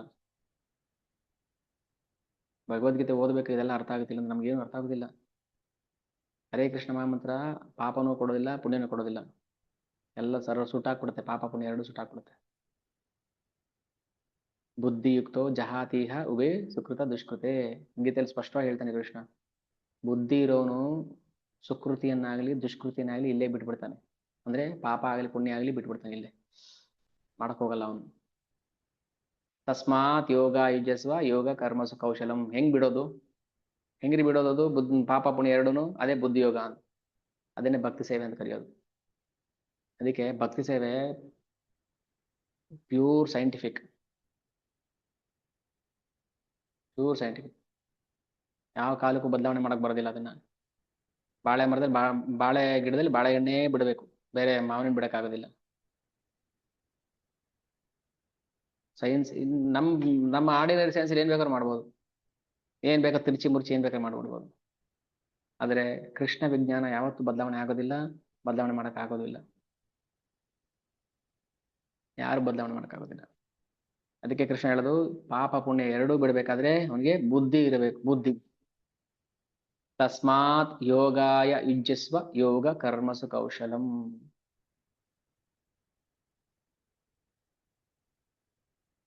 ಯಾರಿಗಾದ್ರೂ ಒಬ್ರಿಗಾದ್ರೂ ಜೀವನ ಬದಲಾವಣೆ ಆಯ್ತು ಅಂದ್ರೆ ಚೈತನ್ಯ ಚರಿತಾಮೃತ ಕೇಳಿ, ಹೇಳಿದ ಸಾರ್ಥಕ ಆಯ್ತು. ಒಬ್ರಿಗಾದ್ರೂ ಒಂದು ಜೀವ ಆದ್ರೂ ನಾನು ಕೃಷ್ಣ ಭಕ್ತಿ ಮಾಡ್ಬೇಕಪ್ಪ, ನಾನು ದಡ್ಡದಂಗೆ ಏನೇನೋ ಮಾಡ್ಕೊಂಡು ಕೂತಿದ್ದೆ ಇಷ್ಟು ವರ್ಷ, ವ್ಯರ್ಥವಾಗಿ ಕೂತಿದ್ದೆ, ಇನ್ಮೇಲಾದ್ರೂ ನಾನು ಭಕ್ತಿ ಮಾಡ್ಬೇಕು, ಹರೇ ಕೃಷ್ಣ ಮಹಾಮಂತ್ರ ಹೇಳ್ಬೇಕು, ಕೃಷ್ಣ ಪ್ರೀತಿ ಮಾಡ್ಬೇಕು ಅಂತ ಅನ್ಸ್ಬಿಟ್ರೆ, ಮಾಡೋದಿರ್ಲಿ ಅನ್ಸಿದ್ರೆ ಸಾಕು, ನಮ್ ಜನ್ಮ ಸಾರ್ಥಕ ಆಗ್ಬಿಡುತ್ತೆ, ಇಷ್ಟು ದಿನ ಹೇಳಿದ್ ಸಾರ್ಥಕ ಆಗ್ಬಿಡುತ್ತೆ. ಕಲಿಯುಗ ಭಾರಿ ಘೋರ, ಘೋರ, ಭಯಂಕರ, ಡೇಂಜರಸ್. ಆದ್ರೆ ಒಂದು ಮಹಾ ಗುಣ ಇದೆ ಕಲಿಯುಗದಲ್ಲಿ, ಕೀರ್ತನಾದೇವ ಕೃಷ್ಣಸ್ಯ ಮುಕ್ತ ಸಂಗ ಪರಂ ವ್ರಜೇತ್. ಅಲ್ವಾ? ದೋಷಗಳ ಭಂಡಾರ ಕಲಿಯುಗ, ಯಾರಲ್ಲೂ ಒಳ್ಳೆತನ ಇಲ್ಲ, ಒಳ್ಳೆತನ ಅನ್ನೋದು ಕೃಷ್ಣನಿಂದ ಹೊರಟೋಗ್ಬಿಟ್ಟಿದೆ. ಅವತಾರ ಸಮಾಪ್ತಿ ಮಾಡೋದು, ಇಲ್ಲಿ ಒಳ್ಳೆತನ ಇಲ್ಲ, ಇಲ್ಲಿ ಒಳ್ಳೇದೊಂದಿದ್ರೆ ಅದು ಕೇವಲ ಕೀರ್ತನಾದೇವ ಕೃಷ್ಣಸ್ಯ. ಯಾರು ಕೀರ್ತನೆ ಮಾಡ್ತಾರೋ, ಯಾರ ಬಾಯಲ್ಲಿ ಭಗವಂತ ನಾಮ ಬರುತ್ತೋ ಅವರಷ್ಟೇ ಒಳ್ಳೆಯವರು ಅಂತ ಕನ್ಸಿಡರ್ ಮಾಡ್ಬೇಕು. ಇರೋದ್ರಲ್ಲಿ ಇವರೆಲ್ಲ ಹರಿದಾಸ್ ಠಾಕೂರ್ ತರ ಶುದ್ಧ ಭಕ್ತರೆಲ್ಲ ಹೇಳ್ತಾ ಇರೋದು, ಇರೋದಲ್ಲಿ ಸುಮಾರು ಅಂತ ಹೇಳ್ತೀವಲ್ಲ ಹಂಗೆ. ಅವ್ರು ಬಿಟ್ಟಿನೆಲ್ಲ ಪಾಪಿಗಳೇ. ಯಾರ ಬಾಯಲ್ಲಿ ಭಗವಂತನ ನಾಮ ಬರೋದಿಲ್ಲ ಅವ್ರು ಪಾಪಿಗಳೇ. ಇರೋದಲ್ಲಿ ಸುಮಾರು ಅಂದ್ರೆ ಭಗವಂತ ನಾಮ ಹೇಳೋರು. ಅವರಲ್ಲೂ ದೋಷಗಳಿರುತ್ತೆ, ದೋಷ ಅಷ್ಟು ಸುಲಭ ಬಿಟ್ಟು ಹೋಗೋದಿಲ್ಲ ನಮ್ಮನ್ನ. ಭಗವಂತ ಒಂದು ಒಳ್ಳೆ ಅವಕಾಶ ಏನು ಕೊಟ್ಟಿದ್ದಾನೆ ಅಂದ್ರೆ, ನೋಡಪ್ಪ ಇದೊಂದು ದಾರಿ ಇದೆ, ಏನ್ ಮಾಡ್ತೀವ ನೋಡು, ಇದೊಂದೇ ದಾರಿ ಇರೋದು. ಹಳ್ಳಿ ಕಡೆ ದೊಡ್ಡ ದೊಡ್ಡ ಓಪನ್ ವೆಲ್ ಅಂದ್ರೆ ಗ್ರೌಂಡ್ ಲೆವೆಲ್ ಅಲ್ಲೇ ಇರುತ್ತೆ ಬಾವಿ, ನೋಡಿ ಕಟ್ಟೆ ಕಟ್ಟಿರಲ್ಲ, ಅಲ್ಲೆಲ್ಲ ಹುಡುಗರು ಹೋಗಿ ಮೇಲಿಂದ ಬಿದ್ದು ಈಜ್ಗೀಜ್ ಹೊಡಿತಾರೆ. ಆ ಬಾವಿಲಿ ಮೇಲೆ ಹತ್ತು ಬರಕ್ಕೆ ಕಲ್ಲು ಹಾಕಿರ್ತಾರೆ, ನೋಡಿದಿರಲ್ಲ, ಏಣಿ ಮೆಟ್ಲೆ ತರ ಇರುತ್ತೆ ಅದು, ಅಂದ್ರೆ ಸ್ಟೆಪ್, ಆ ಕಡೆ ಈ ಕಡೆ ಬ್ಯಾರಿಯರ್ ಇರೋದಿಲ್ಲ ಹಿಡ್ಕೊಂಬರಕ್ಕೆ, ಕಲ್ಲು ಹಾಕಿರುತ್ತೆ ಅದ್ರ ಮೇಲೆ ಅಷ್ಟೇ. ಕಲಿಯುಗದಲ್ಲಿ ಅದು ಹಿಡ್ಕೊಂಡು ನಿನ್ ಮೇಲೆ ಹತ್ತು ಬರ್ಬೇಕು, ಇಲ್ಲಾಂದ್ರೆ ಬೀಳ್ತೀಯ ಒಳಕ್ಕೆ. ಮತ್ತೆ ನಾವು ಮನೆ ಡ್ಯೂಪ್ಲೆಕ್ಸ್ ಮನೆಗೆ ಹಾಕಿರ್ಬೋದು ಸೇಫ್ಟಿಗೆ ಬೀಳ್ದಂಗೆ, ಕಲಿಯುಗ ಇದು ಡ್ಯೂಪ್ಲೆಕ್ಸ್ ಮನೆ ಅಲ್ಲ, ಇದು ಮಲ್ಟಿಪ್ಲೆಕ್ಸ್. ಬಟ್ ಹಿಡ್ಕೊಂಬರಕ್ಕೆ ನಿಮ್ ಮೇಲೆ ಆಪ್ಷನ್ ಇಲ್ಲ, ಇಲ್ಲಿ ಒಂದೇ ಕಲ್ಲು ಹಾಕಿದರೆ ಆ ಕಲ್ಲನ್ನ ಹಿಡ್ಕೊಂಡ್ ಬರ್ಬೇಕು. ಇಲ್ಲ ಯಾರಾದ್ರೂ ಮೇಲಿಂದ ಹಗ್ಗ ಬಿಡ್ತಾರೆ, ಹಗ್ಗ ಹಿಡ್ಕೊಂಡು ಮೇಲೆ ಬರ್ಬೇಕು, ನೀನೇ ಬರ್ಬೇಕು. ಹಗ್ಗ ಬಿಡೋರು ಹೇಳ್ಕೊಳಲ್ಲ ಮೇಲಕ್ಕೆ, ಹಗ್ಗ ಬಿಡ್ತಾರ ಅಷ್ಟೇ, ನೀನ್ ಹಿಡ್ಕೊಂಡು ಮೇಲೆ ಬರ್ಬೇಕು, ನಿನ್ ಜವಾಬ್ದಾರಿ. ಏನ್ ಮಾಡ್ತೀಯ ನೋಡು, ಇಲ್ಲ ಬೀಳ್ತೀಯ ಒಳಗೆ ಬೀಳು.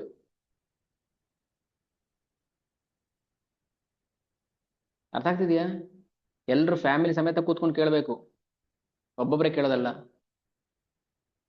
ಅಯ್ಯೋ ನೀನ್ ಕೇಳ್ಕೊತೀನಿ, ಕೇಳ್ಕೋಗ ನನಗೇನು, ಯಾಕೆ ಮತ್ತೆ ಹೇಳ್ಬಿಟ್ರಿ ನೋಡಿ, ನೀನ್ ಬೀಳ್ತೀಯ ಬಿದ್ದು ಸಾಯ್ತೀಯ ಸಾಯಿ, ನನಗೇನು ಅಂತ ಹೇಳ್ತೀವ ನಾವು? ನೀನ್ ತಾನೇ ಬ್ಯಾವಿಗೆ ಬಿದ್ದು ಸಾಯೋದು, ನನಗೇನು ಅಂತ ಹೇಳ್ತೀವ ನಾವು? ಇಲ್ಲಪ್ಪ, ನೀನಾಗ್ಲಿ ನಾನಾಗ್ಲಿ ಬಾವಿಗೆ ಬಿದ್ದು ಸಾಯೋದೆ, ನೀನು ಸಾಯಬಾರ್ದು ನಾನು ಸಾಯಬಾರ್ದು ಅನ್ನೋ ಪ್ರಜ್ಞೆ ಇರುತ್ತಲ್ಲ, ಹಾಗೆ ಮನೇಲಿ ಕೂತ್ಕೊಂಡು ಪ್ರತಿಯೊಬ್ರು ಚೈತನ್ಯ ಚರಿತಾಮೃತ ಕೇಳಬೇಕು. ಇನ್ನು ಮೊದಲು 2ನೇ ಪುಸ್ತಕ ತೆಗೆದಿದ್ದೀವಿ, ಈಗ 8 ಅಧ್ಯಾಯ ಆಗಿದೆ, ಇನ್ನು ಎಷ್ಟಿದೆ ವಿಚಾರಗಳು. ಹೇನ ಕೃಷ್ಣ ನಾಮ ಯದಿ ಲಯ ಬಹುಬಾರ, ತಬು ಯದಿ ಪ್ರೇಮ ನಹೆ ನಹೆ ಅಶ್ರುಧಾರ. ಅಲ್ಲ, ಎಷ್ಟು ಜಪ ಮಾಡಿದ್ರು ಏನ ಕೃಷ್ಣ ನಾಮ ಯದಿ ಲಯ ಬಹುಬಾರ. ಅಯ್ಯೋ ಏನಪ್ಪಾ ಇಷ್ಟು ಜಪ ಮಾಡಿದ್ರು ಬೇಜಾರಾಗುತ್ತೆ, ತೂಗುಡಿಕೆ ಬರುತ್ತೆ, ಆಕಳಿಕೆ ಬರುತ್ತೆ, ನಿದ್ದೆ ಬರುತ್ತೆ ಅಂದ್ರೆ, ತವೇ ಜಾನಿ ಅಪರಾಧ ತಾಹಾತೆ ಪ್ರಚುರ. ಅಪರಾಧ ಮಾಡಿದೀರಾ ಅಂತ ಅರ್ಥ. ವೈಷ್ಣವ ಅಪರಾಧ, ಭಗವಂತನಿಗೆ ಅಪರಾಧ, ಮಣ್ಣಿನ ಗಣೇಶ ತಂದು ಕೂರ್ಸ್ಬಿಟ್ಟು ಅವ್ನ ಮುಂದೆ ಎಂಡ ಕುಡ್ಕೊಂಡು ಡಂಕಣಕ ಡ್ಯಾನ್ಸ್ ಮಾಡಿ ಹೋಗಿರ್ತ, ಅದು ಅಪರಾಧ. ಗಣೇಶನ್ ಬಿಡೋ ನೆಪದಲ್ಲಿ ಇನ್ಯಾರನ್ನ ತಳ್ಬಿಡೋದು ಇದ್ರೊಳಗೆ, ಎಲ್ಲ ಮಾಡಿರ್ತೀವಿ ನಾವು, ಮಾಡಬಾರ್ದು ಕೆಲ್ಸಗಳೆಲ್ಲ ಮಾಡಿರ್ತೀವಿ. ಇದೆಲ್ಲ ಅಪರಾಧಗಳು ನಮ್ಮ ಪಾಪದ ಬುತ್ತಿಲಿದೆ. ಅದಕ್ಕೆ ನಮ್ಗೆ ಅದ್ ಬರ್ತಾ ಇಲ್ಲ, ಹರಿನಾಮದಲ್ಲಿ ರುಚಿ ಬರ್ತಾ ಇಲ್ಲ. ಆದ್ರೆ ಜಾಂಡಿಸ್ ಬಂದವರಿಗೆ ಹೇಗೆ ಕಬ್ಬಿನ ರುಚಿ ಅರ್ಥ ಆಗೋದಿಲ್ವೋ, ಗೊತ್ತಾಗೋದಿಲ್ವೋ, ಹಾಗೆ ನಮ್ಗೆ ಭಗವಂತನ ರುಚಿ ಅರ್ಥ ಆಗ್ತಾ ಇಲ್ಲ. ಆದ್ರೆ ರುಚಿ ಬರ್ಬೇಕಾದ್ರೆ ಏನ್ ಮಾಡ್ಬೇಕು? ಕಬ್ಬಿನ ಜ್ಯೂಸೇ ಕುಡಿಸ್ಬೇಕು. ಕಾಮಾಲೆ ಬಂದಿರೋರಿಗೆ ಕಬ್ಬಿನ ಜ್ಯೂಸ್ ಸಿಹಿ ಗೊತ್ತಾಗಲ್ಲ, ಕಾಮಾಲೆ ಇರೋರಿಗೆ ಸಿಹಿ ಟೇಸ್ಟ್ ಗೊತ್ತಾಗಲ್ಲ. ಮತ್ತೆ ಏನ್ ಮಾಡ್ಬೇಕು? ಕಬ್ಬಿನ ಜ್ಯೂಸೇ ಕುಡಿಸ್ಬೇಕು. ಹಾಗೇನೆ ಹರಿನಾಮದಲ್ಲಿ ರುಚಿ ಬಂದಿಲ್ಲ ಅಂದ್ರೆ ಹರಿನಾಮನೇ ಹೇಳಬೇಕು, ಬೇರೆ ದಾರಿ ಇಲ್ಲ, ಬೇರೆ ದಾರಿ ಇಲ್ಲ. ಕೃಷ್ಣ ನಾಮ ಬೀಜ ತಾಹೆ ನಾ ಕರೆ ಅಂಕುರ. ಅಪರಾಧ ಮಾಡೋದ್ರಿಂದ ಬೀಜ ಅಂಕುರ ಆಗೋದಿಲ್ಲ, ಮೊಳಕೆ ಹೊಡೆಯೋದಿಲ್ಲ ಬೀಜ.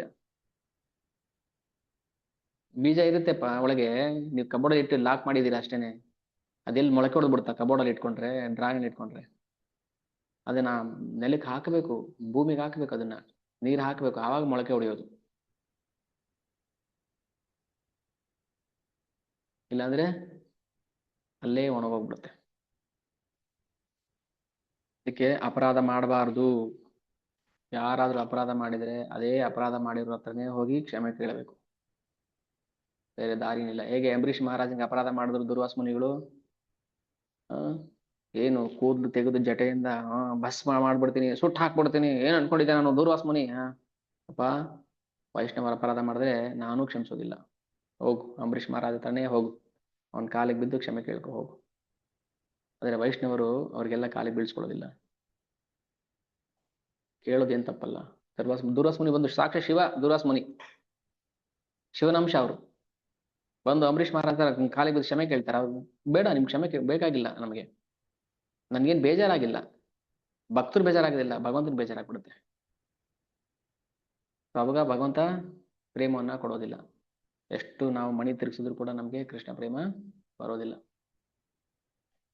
ಆದ್ರೆ ಕೃಷ್ಣ ನಾಮ ಹೇಳಿದ್ರೆ ನಮ್ಗೆ ಮುಕ್ತಿ ಇಲ್ಲ. ಏನ್ ಮಾಡ್ಬೇಕು ಅವಾಗ? ನೋಡಿ, ವೈಷ್ಣವ ಅಪರಾಧ ಎಷ್ಟು ಡೇಂಜರಸ್.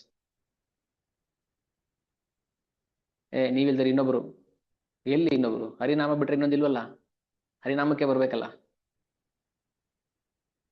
ಇಡೀ ಭೂಮಿನ ಹತ್ಕೊಂಡು ಓದ್ಬಿಟ್ರೆ ಎಲ್ಲಿ ಹೋಗ್ತೀವಿ ನಾವು? ನಾನು ಅಮೆರಿಕಕ್ಕೆ ಹೋಗ್ಬಿಡ್ತೀನಿ. ಎಲ್ಲಿ ಹೋಗ್ತೀನಿ ಅಮೆರಿಕಾಗೆ? ಇಡೀ ಭೂಮಿನ ಹತ್ಕೊಂಡು ಉರಿತಾ ಇದೆ ಅಂದ್ರೆ. ಹಾಗೇನೆ ಹರಿನಾಮಕ್ಕೆ ನಾವು ಅಪರಾಧ ಮಾಡಿದ್ರೆ ಇನ್ಯಾವ ಆಲ್ಟರ್ನೇಟ್ ಆಪ್ಷನ್ ಇಲ್ಲ ನಮಗೆ. ಇನ್ಯಾವ ಪೂಜೆ ಪುನಸ್ಕಾರ ನಮ್ಗೆ ಹೆಲ್ಪ್ ಮಾಡೋದಿಲ್ಲ. ಹರಿನಾಮಕ್ಕೆ ಬರ್ಬೇಕು ನಾವು. ಬಿಟ್ಟೋದ್ರೆ ಹೋಯ್ತು, ಇನ್ನಿಲ್ಲ ಅಷ್ಟೇ. ಅಂತ ಹರಿನಾಮನ ಕೊಡಕ್ಕೋಸ್ಕರ ಚೈತನ್ಯ ನಿತ್ತಾನೆಂದೇ ನಾಹಿ ಏಸವ ವಿಚಾರ ನಾಮ ಲಯತೆ ಪ್ರೇಮದೇನ ವಹೆ ಅಶ್ರುಧಾರ. ಸೊ ಅದಕ್ಕೋಸ್ಕರ ಚೈತನ್ಯ ಮಹಾಪ್ರಭು ಹೇಳಿದ್ರು, ಯಾರಾದ್ರೂ ಸರಿ ಸ್ವಲ್ಪ ಶ್ರದ್ಧೆ ಇಟ್ಕೊಂಡು ಭಗವಂತನ ನಾಮ ಹೇಳಿದ್ರು ಸರಿ, ನಾನು ತಳ್ಳಿಬಿಡ್ತೀನಿ ಅವ್ರನ್ನ, ಮುಂದೆ ತಳ್ಳಿಬಿಡ್ತೀನಿ, ಪಾರ ಮಾಡ್ಬಿಡ್ತೀನಿ ಅಲ್ಲಿಂದ. ತುಂಬಾ ತುಂಬಾ ಒಳ್ಳೆ ಟೀಚರ್, ಸಾಧು ನಮ್ಮ ಶ್ರೀಮಂತ್ ಪ್ರಭು ಇದ್ದಾಗೆ. ಹಿಂಗಾದ್ರೂ ಮಾಡಿ ಒಂದ್ 25 ಮಾರ್ಕ್ಸ್ ತಗೊಳಯ್ಯ, ಇನ್ 10 ಮಾರ್ಕ್ಸ್ ನಾನು ಹೆಂಗಾದ್ರೂ ಮಾಡಿ ಕೊಟ್ಬಿಟ್ಟು ನಾನೇ ಬರ್ದ್ಬಿಟ್ಟು ತಳ್ಳಿಬಿಡ್ತೀನಿ ಅಂದ್ರೆ, 25 ಮೇಷ್ಟ್ರೆ 25 ಹೇಳ್ಬೇಡಿ ನೀವು, ಬೇಕಾದ್ರೆ 1-2 ತಗೋ ಅಂತ ಹೇಳಿ ತಗೋತೀನಿ. ಅಲ್ಲ ನೀನ್ 1 ತಗೊಂಡ್ರೆ ಇನ್ನ 34 ಮಾರ್ಕ್ಸ್ ಹೆಂಗ್ ಕೊಟ್ಟು ಪಾಸ್ ಮಾಡ್ಲಿ ನಿನಗೆ?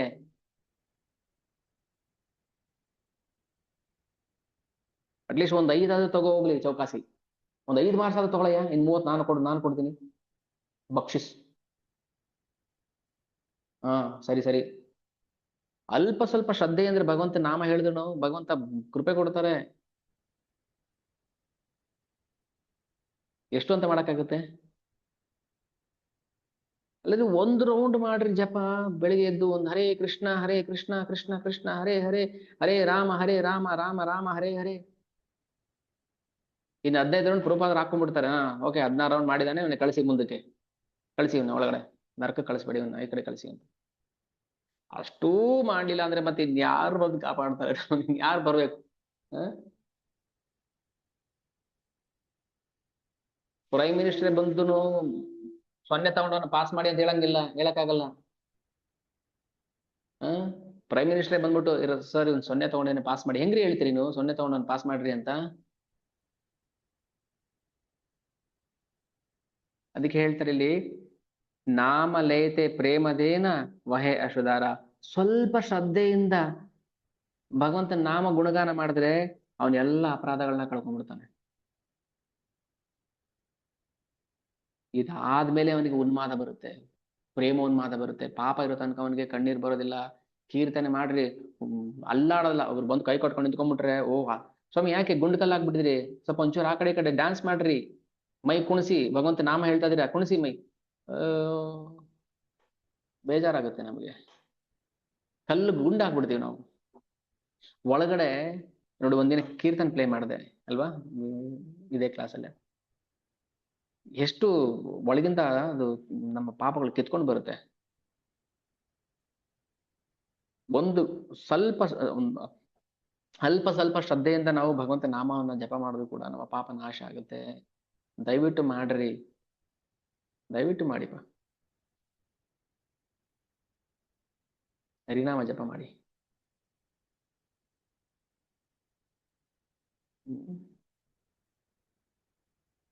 ನಮ್ಮ ವೈಷ್ಣವ ಆಚಾರ್ಯರು ಹೇಳ್ತಾರೆ, ಶ್ರೀಲ ನರೋತ್ತಮ ದಾಸ್ ಠಾಕೂರ್ ಅವರು, ಗೌರಾಂಗ ಬೋಲಿತೆ ಹವೆ ಕುಲಕ ಶರೀರ, ಹರಿ ಹರಿ ಬೋಲಿತೆ ನಯನೆ ಭವೆ ನೀರ.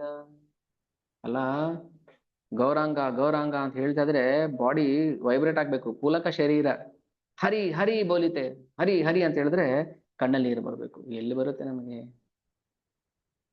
ಗೌರಾಂಗ ಬೋಲಿತೆ ಹವೇ ಪುಲಕ ಶರೀರ, ಹರಿ ಹರಿ ಬೋಲಿತೆ ನಯನೆ ಭವೆ ನೀರ. ಕಣ್ಣಲ್ಲಿ ಬರುತ್ತೆ ನಮಗೆ ಹರಿ ಹರಿ ಹೇಳಿದ್ರೆ ಬರೋದಿಲ್ಲ, ಯಾಕಂದ್ರೆ ಪಾಪ ಇದೆ ಇನ್ನು ನಮಗೆ. ಯಾಕೆ ನಮ್ಗೆ ಇನ್ನು ಸಂಸಾರದ ವಾಸನೆ ಇದೆಯಲ್ಲ. ಸಂಸಾರದ ವಾಸನೆ ಅಂದ್ರೆ ಏನು? ಇನ್ನು ಹೆಂಡತಿ ಗಂಡ ಮನೆ ಮಕ್ಕಳು ಅವ್ರದೇ ಯೋಚನೆ.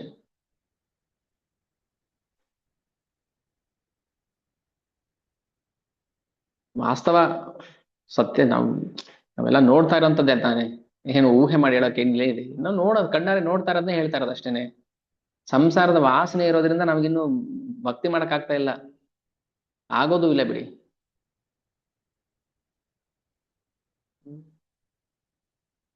ಎಷ್ಟು ಹೇಳಿದ್ರು ಸಂಸಾರದ ಬಂಧನ ಅದು ಬಿಡಿಸ್ಕೊಂಬರಕ್ ಆಗಲ್ಲ.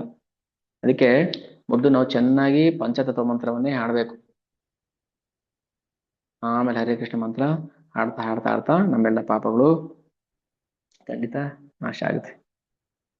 ಅದಕ್ಕೆ ಕವಿರಾಜ ಕೃಷ್ಣದಾಸ್ ಗೋಸ್ವಾಮಿ ಹೇಳ್ತಾರೆ, ಒರೇ ಮೂಢಲೋಕ, ಅರೇ ಮೂರ್ಖರ, ಶುನ ಚೈತನ್ಯ ಮಂಗಲ. ಮಲಗಿದ್ದೀರಾ ಇನ್ನು? ಎದ್ದೇಳಿ, 9 ಗಂಟೆ ಆಯ್ತು, ಮಲಗಿದ್ದೀರಾ? ಇಲ್ಲ ಮೂರ್ಖ, ಎದ್ದೇಳ ಮೇಲೆ. ಚೈತನ್ಯ ಮಹಿಮಾ ಯಾತೆ ಜಾನಿ ಬೇಸಕಲ, ಚೈತನ್ಯರ ಮಹಿಮೆಯನ್ನು ಅರ್ಥ ಮಾಡ್ಕೊಳ್ಳಿ. ಇನ್ನು ಗೊರಕೆ ಹೊಡಿತಾ ಇದ್ದೀರಾ ಇನ್ನು? ಅವ್ರಿಗೆ ಎಷ್ಟು ಬೇಜಾರು. ಹೊರೆ ಮೂಢ ಲೋಕ, ಹೊರೆ ಇನ್ನು ಮಲಗಿದ್ದೀರಾ ಇನ್ನು?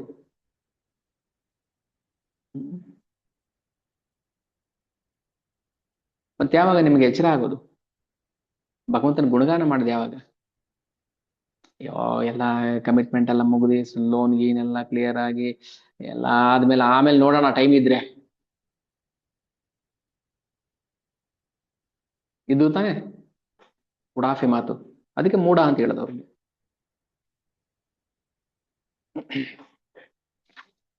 ಎಲ್ಲಿವರೆಗೂ ನಾವು ಚೈತನ್ಯ ಚರಿತಾಮೃತ ಓದೋದಿಲ್ಲ ಅಲ್ಲಿವರೆಗೂ ನಾವು ಕೃಷ್ಣ ಭಕ್ತಿ ಶುದ್ಧ ಭಕ್ತಿ ಮಾಡಕ್ ಆಗೋದಿಲ್ಲ.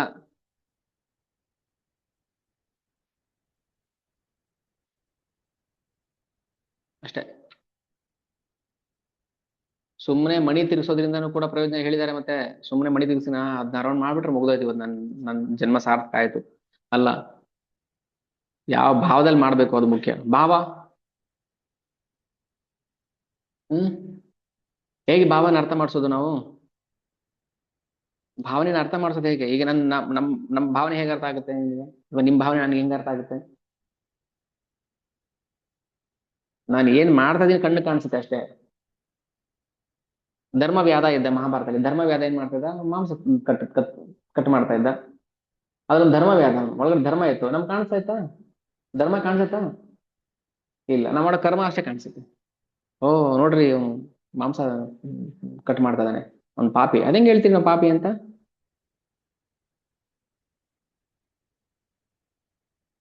ಸತ್ಯಂ ವಚನಂ ಶ್ರೇಯ ಸತ್ಯ ಜ್ಞಾನ ದುಷ್ಕರಂ, ಧರ್ಮಂ ಚರಣಂ ಶ್ರೇಯ ಧರ್ಮ ಜ್ಞಾನ ದುಷ್ಕರಂ. ಧರ್ಮ ಆಚರಣೆ ಮಾಡ್ಬೇಕು ಸರಿಯಪ್ಪ, ಧರ್ಮ ಮಾಡ್ಬೇಕು ಅಂತ ಎಲ್ರು ಹೇಳ್ತಾರೆ, ನಾವು ಹೇಳ್ತೀವಿ. ಮತ್ ಧರ್ಮ ಅಂದ್ರೆ ಯಾವುದು? ಯಮದೂತರಿಗೆ ಅರ್ಥ ಆಗಿಲ್ಲ ಧರ್ಮ ಯಾವುದು ಅಂದ್ರೆ, ಓಡೋದ್ರು ನರ ಯಮಲೋಕಕ್ಕೆ.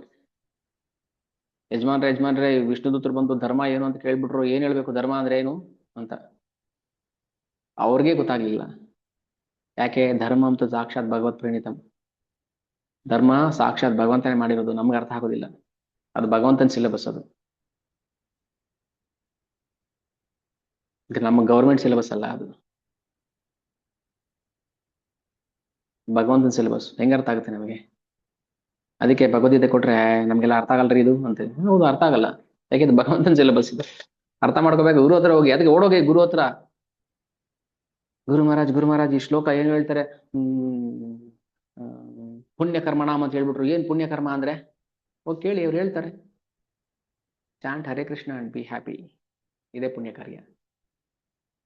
ಇದಕ್ಕಿಂತ ಮಹಾ ಪುಣ್ಯ ಕಾರ್ಯ ಇನ್ನೊಂದಿಲ್ಲ ಅಂತ ಅವ್ರ ಗುರು ಹೇಳ್ತಾರೆ. ಸೊ ಹಾಗೆ ನಾವು ನಮ್ಮ ಮೂಢತನವನ್ನ ಬಿಟ್ಟು, ಈಗಲಾದ್ರೂ ನೋಡಿ, ಇದೊಂದು ಪದ ಸೇರಿಸ್ಬೇಕು ನಾವು. ಈಗಲಾದ್ರೂ ನಮ್ಮ ಮೂರ್ಖತನವನ್ನ ಬಿಟ್ಟು ನಾವು ಭಗವಂತನ ಶರಣ ಆಗ್ಬೇಕು. ಅರ್ಥ ಆಯ್ತಾ? ಈಗಲಾದ್ರೂ ಅಂದ್ರೆ ಅರ್ಥ ಆಯ್ತಾ? ಈಗಲಾದ್ರೂ ಮನುಷ್ಯ ರಚಿತೆ ನಾರೆ ಐಚ ಗ್ರಂಥ ಧನ್ಯ, ವೃಂದಾವನ ದಾಸ ಮುಖೆ ಭಕ್ತ ಶ್ರೀ ಚೈತನ್ಯ. ಇದು ಮನುಷ್ಯ ರಚನೆ ಮಾಡಿರೋದು, ಆದ್ರೆ ಸಾಮಾನ್ಯ ಮನುಷ್ಯರಲ್ಲ ಅವರು. ಭಗವಂತನ ಪ್ರೇಮಿ ಭಕ್ತರು, ಅಂತರಂಗ ಭಕ್ತರು. ಆದ್ರೆ ಭಕ್ತರಲ್ಲದವರ ಬಾಯಿಂದ ನಾವು ಕೇಳಿದ್ರೆ ಅವನಿಗೆ ಕೃಷ್ಣ ಯಾರಂತ ಗೊತ್ತಿಲ್ಲ, ಹರಿನಾಮದ ಮಹಿಮೆ ಗೊತ್ತಿಲ್ಲ, ಚೈತನ್ಯ ಮಹಾಪ್ರಭು ಅಂದ್ರೆ ಯಾರಂತ ಗೊತ್ತಿಲ್ಲ, ಪ್ರಭುಪಾದ್ರೆ ಯಾರು? ಪ್ರಭುಪಾದ್ರ ಒಬ್ಬೊಬ್ರು ಮುದುಕರಿದಾರಲ್ಲ, ಯಾರವರು? ಎಷ್ಟು ಜನ ಪ್ರಭುಪಾದ್ರೆ ಗೊತ್ತಿಲ್ಲ. ಅಲ್ಲೊಬ್ರು ಮುದುಕರು ಇರ್ತಾರಲ್ಲ, ಅಲ್ಲಿ ಕೂತ್ಕೊಂಡು ಸನ್ಯಾಸಿ ವೇಷದಲ್ಲಿ, ಅವ್ರು ಯಾರು? ಅಲ್ಲಿ ಕೈ ಎರಡು ಮೇಲೆ ಎತ್ತಿಟ್ಕೊಂಡಿರ್ತಾರಲ್ಲ, ಅವ್ರು ಯಾರು? ಅಂಪೈರ್ ತರ ಎರಡು ಕೈ ಸಿಕ್ಸ್ ಹೊಡೆದಾಗ ಅಂಪೈರ್ ಎತ್ತಾರಲ್ಲ, ಆ ತರ ಇದಲ್ಲ, ಅವ್ರು ಯಾರು ಅಂತ ಕೇಳ್ತಾರೆ. ಈ ಕಡೆ ಒಂದ್ ಕೈ ಎಡಗೈ ಎತ್ಕೊಂಡಿದ್ರೆ ಅವ್ರು ಯಾರು, ಬಲಗೈ ಎತ್ಕೊಂಡಿರೋ ಯಾರು ಅಂತ. ಅವೈಷ್ಟ ಇಂಥವ್ರಿಗೆ, ಏನು ಗೊತ್ತಿಲ್ದಿರೋರ್ಗೆ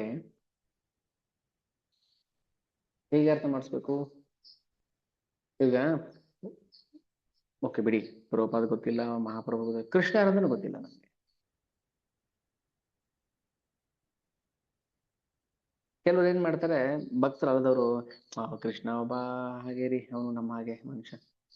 ನಾನು ಒಬ್ಬ ಹೇಳಿದ್ದು ಕಿವಿಯಲ್ಲಿ ಹಂಗೆ ಕಬ್ಬಣನ ಕಾಯಿಸ್ಬಿಟ್ಟು ಹೋಗ್ತಾರಲ್ಲ ಕಿವಿ ಒಳಗೆ, ಹಂಗ ಆಗ್ತಾ ಇತ್ತು. ಏನ್ ಹೇಳಿದ್ರು? ಕೃಷ್ಣ ನಮ್ಮ ಹಾಗೆ, ಅವರು ನಮ್ಮ ಪರಂಪರೆಯಲ್ಲಿ ಒಬ್ರು ಏನು, ಒಬ್ಬ ಪುರಾಣ ಪುರುಷ, ಐತಿಹಾಸಿಕ ಪುರುಷ, 5,000 ವರ್ಷದಿಂದ ಇದ್ದವರು ಅಂತ ಹೇಳ್ತಾರೆ. ಅಲ್ಲ, ಅವರು ಭಗವಾನ್ ಅಲ್ವಾ? ಭಗವಾನ್ ಶ್ರೀಕೃಷ್ಣ ಅಲ್ವಾ? ಅಲ್ಲ ಅಲ್ಲ, ಆತರ ಅಲ್ಲ, ಅವರು ಭಗವಾನ್ ಅಲ್ಲ, ಸಾಮಾನ್ಯ ನಮಗೆ ಒಬ್ಬ ಮನುಷ್ಯ. ಅವ್ರು ನಮ್ಮ ಪರಂಪರೆಯಲ್ಲಿ ಬಂದಿರುವಂತವ್ರು, ನಮ್ ಗಾಡ್ ಬ್ರದರ್. ಇಂಥವ್ರ ಬಾಯಿಂದ ಕೇಳ್ಬಿಟ್ರೆ, ಅವೈಷ್ಣವೋ ಮುಖದ್ಗೀರ್ಣ ಪುಟಂ ಹರಿಕಥಾಮೃತಂ ಶ್ರವಣಂ ನೈವ ಕರ್ತವ್ಯಂ ಸರ್ಪೋಚಿಷ್ಟ ಯಥಾಪಯ. ಇಂಥವ್ರ ಬಾಯಿಂದ ನಾವು ಕೃಷ್ಣನ್ ಕಥೆ ಕೇಳ್ಬಿಟ್ರೆ, ಸರ್ಪೋಚಿಷ್ಟ ಯಥಾಪಯ, ಹಾವು ಹಾಲು ಕುಡಿದ್ಬಿಟ್ಟು ಉಳಿಸಿರುತ್ತಲ್ಲ, ಅದನ್ನ ಕುಡ್ದಂಗಾಯ್ತು, ವಿಷ.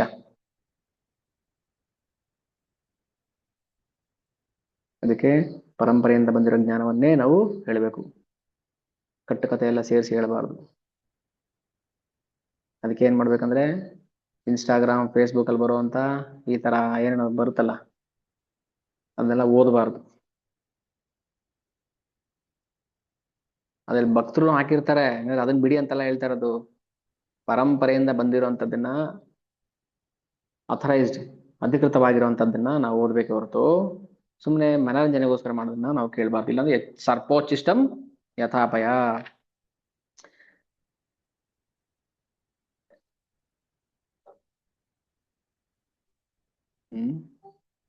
ಇನ್ನೊಂದು 5 ನಿಮಿಷ ಹೇಳ್ಬಿಟ್ಟು ಏನಾದ್ರು ಪ್ರಶ್ನೆಗಳಿದ್ರೆ ತಗೋಣ.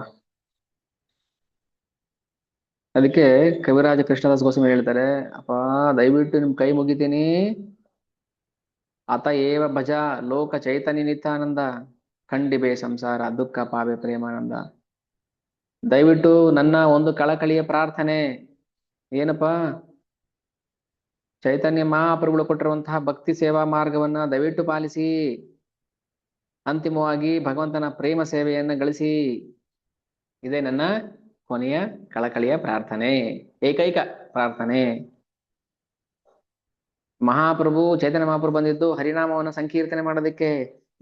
ನಗರ ನಗರ ಭೂಮಿ ಇಲ್ಲ ಎಲ್ಲ ಹಳ್ಳಿಗಳಿಗೂ ಪ್ರಚಾರ ಮಾಡ್ಬೇಕು. ಯಾವ ಹಳ್ಳಿಗೆ ಯಾಕೆ ಹೋಗ್ತಾ ಇಲ್ಲ ಜನ ಪ್ರಚಾರ ಮಾಡೋದಕ್ಕೆ? ವಿಲೇಜ್ ಪ್ರೀಚಿಂಗ್ ಯಾಕೆ ಮಾಡ್ತಾ ಇಲ್ಲ? ಅಲ್ಲಿರೋ ಜನರಲ್ವಾ, ಹೋಗ್ಬಾರ್ದ ನಾವು ಹಳ್ಳಿಗಳಿಗೆ ಹೋಗಿ ಪ್ರಚಾರ ಮಾಡಬಾರ್ದ? ಏನು ಗೊತ್ತಿಲ್ಲ, ಮುಗ್ದ್ರು, ಇನ್ನೋಸೆಂಟು.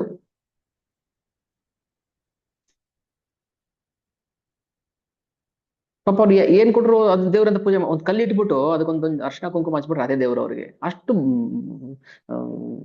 ಮುಗ್ಧರು ಇರ್ತಾರೆ. ಅಂತವ್ರಿಗೆ ಹೇಳಿ ಕರೆಕ್ಟಾಗಿ ಅರ್ಥ ಮಾಡ್ಸಿದ್ರೆ ಅರ್ಥ ಮಾಡ್ಕೊಳ್ತಾರ ಅವ್ರು. ಹಳ್ಳಿಗೆ ಹೋಗ್ಬೇಕು, ಅದಕ್ಕೆ ಹೇಳಿದ್ರು ಯಾರ್ಯಾರು ಹಳ್ಳಿಲಿ ಇದ್ದೀರಾ ಅಲ್ಲಿ ಪ್ರಚಾರ ಮಾಡ್ರಿ. ಸಿಟಿಲಿರೋ ಜನಗಳಿಗೆ ಅಹಂಕಾರ, ಕೆಟ್ಟ ದುರಹಂಕಾರ ಅವ್ರಿಗೆ.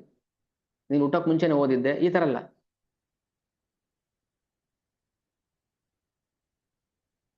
ಪೇಟೆ ಜನಗಳಿಗೆ ಭಕ್ತಿ ಕೊಡೋದು ತುಂಬಾ ಕಷ್ಟ. ಯಾಕೆ? ದುಡ್ಡಿದೆಯಲ್ಲ, ಅದಕ್ಕೆ. ದುಡ್ಡಿನ ದಿಮಾಕು ಅವ್ರಿಗೆ ಭಕ್ತಿನ ದೂರ ಮಾಡ್ಬಿಡುತ್ತೆ.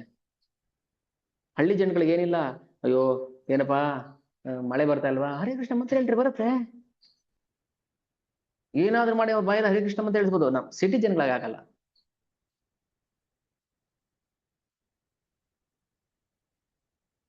ಯಾಕಂದ್ರೆ ಹಳ್ಳಿ ಜನಗಳಿಗೆ ಅವ್ರಿಗೇನು ಜೀವನಕ್ಕೆ ಏನ್ ಬೇಕು ಅಷ್ಟು ಸಿಕ್ಕದೆ ಸಾಕು. ತುಂಬಾ ಅಂದ್ರೆ ತುಂಬಾ ಹೈಫೈ ಹಳ್ಳಿ ಜನಗಳಲ್ಲ, ತುಂಬಾ ರಿಮೋಟ್ ಏರಿಯಾದಲ್ಲಿ ಇರ್ತಾರಲ್ಲ, ಅಲ್ಲಿ ಹೋಗ್ಬೇಕು. ಒಂದ್ ಅರ್ಧ ಗಂಟೆ ಹರಿಕೃಷ್ಣ ಮಂತ್ರ ಕೀರ್ತನೆ ಮಾಡ್ಬೇಕು, ಒಂದ್ 10 ನಿಮಿಷ ಕ್ಲಾಸ್ ಮಾಡ್ಬೇಕು, ಒಂದೊಂದು ಜಪ ಮಾಡಿಸ್ಬೇಕು, ಬರ್ಬೇಕು. ಇದನ್ನೇ ಹೇಳ್ತಾ ಇರೋದು. ಸರ್ವತ್ರ ಪ್ರಚಾರ ಹೊಯ್ಬೆಂಬವರ ನಾಮ, ಪೃಥ್ವೀತೆ ಯಾಶ ಯಥಾ ನಗರಾದಿ ಗ್ರಾಮ, ಸರ್ವತ್ರ ಪ್ರಚಾರ ಹೊಯ್ಬೆಂಬವರ ನಾಮ. ಹಳ್ಳಿ ಹಳ್ಳಿಯಲ್ಲೂ ಕೂಡ ಭಗವಂತ ನಾಮವನ್ನ ಪ್ರಚಾರ ಮಾಡ್ಬೇಕು. ಅವಾಗ ಅಷ್ಟೇ ಮಹಾಪ್ರಭು ಖುಷಿ ಆಗುತ್ತೆ, ನಿತಾಂತ ಖುಷಿ ಆಗುತ್ತೆ, ಪ್ರಭುಪಾದರು ಖುಷಿ ಆಗುತ್ತೆ. ನಾವಿಲ್ಲೇ ಒಂದ್ ಕಡೆ ಕೂತ್ಕೊಂಡು ಜಾಂಡ ಹೊಡ್ಕೊಂಡು ಬರೋರು 10-20 ಜನಕ್ಕೆ ಹೇಳ್ಕೊಂಡು ಅವರೂ ಸರಿಯಾಗಿ ಭಕ್ತಿ ಮಾಡಲ್ಲ. ಎಷ್ಟೇ ವರ್ಷ ಹೇಳಿ ಮಾಡೋದಷ್ಟೇ ಮಾಡ್ತಾರೆ ಹೊರತು ಮುಂದಕ್ಕೆ ಹೋಗಲ್ಲ ಅವರು. ಅದ್ರ ಬದಲು ದಿನ ಒಂದೊಂದು ವಾರ ಒಂದೊಂದು ಹಳ್ಳಿಗೆ ಹೋಗಿ ಎಲ್ಲಿ ಪ್ರಚಾರ ಮಾಡಿದ್ರೆ ಜನಗಳಿಗೆ ಏನೋ ಒಂದಿಷ್ಟು ಬೀಜ ಬಿತ್ತಿದಂಗೆ ಆಗುತ್ತೆ. ನನ್ ಪರ್ಸನಲ್ ಒಪಿನಿಯನ್ ಹೇಳ್ತಾ ಇದ್ದು. ನೀವು ಸೆಂಟರ್ ಮಾಡ್ತೀರಾ, ಟೆಂಪಲ್ ಮಾಡ್ತೀರಾ, ಏನ್ ಮಾಡ್ತೀರಾ ಮಾಡ್ಕೊಳ್ಳಿ. ಸೆಂಟರ್ ಮಾಡ್ಕೊಂಡು 20 ಜನಕ್ಕೆ ಕ್ಲಾಸ್ ಮಾಡ್ಕೊಂಡು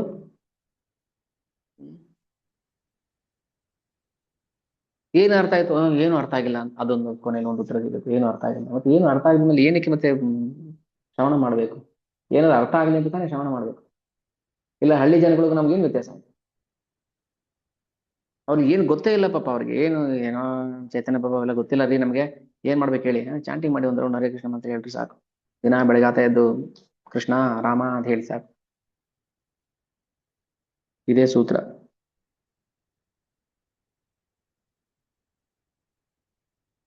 ಇಷ್ಟು ಸೂತ್ರನೇ ನಾವು ಸರಿಯಾಗಿ ಫಾಲೋ ಮಾಡ್ಬೇಕು. ಹ್ಮ್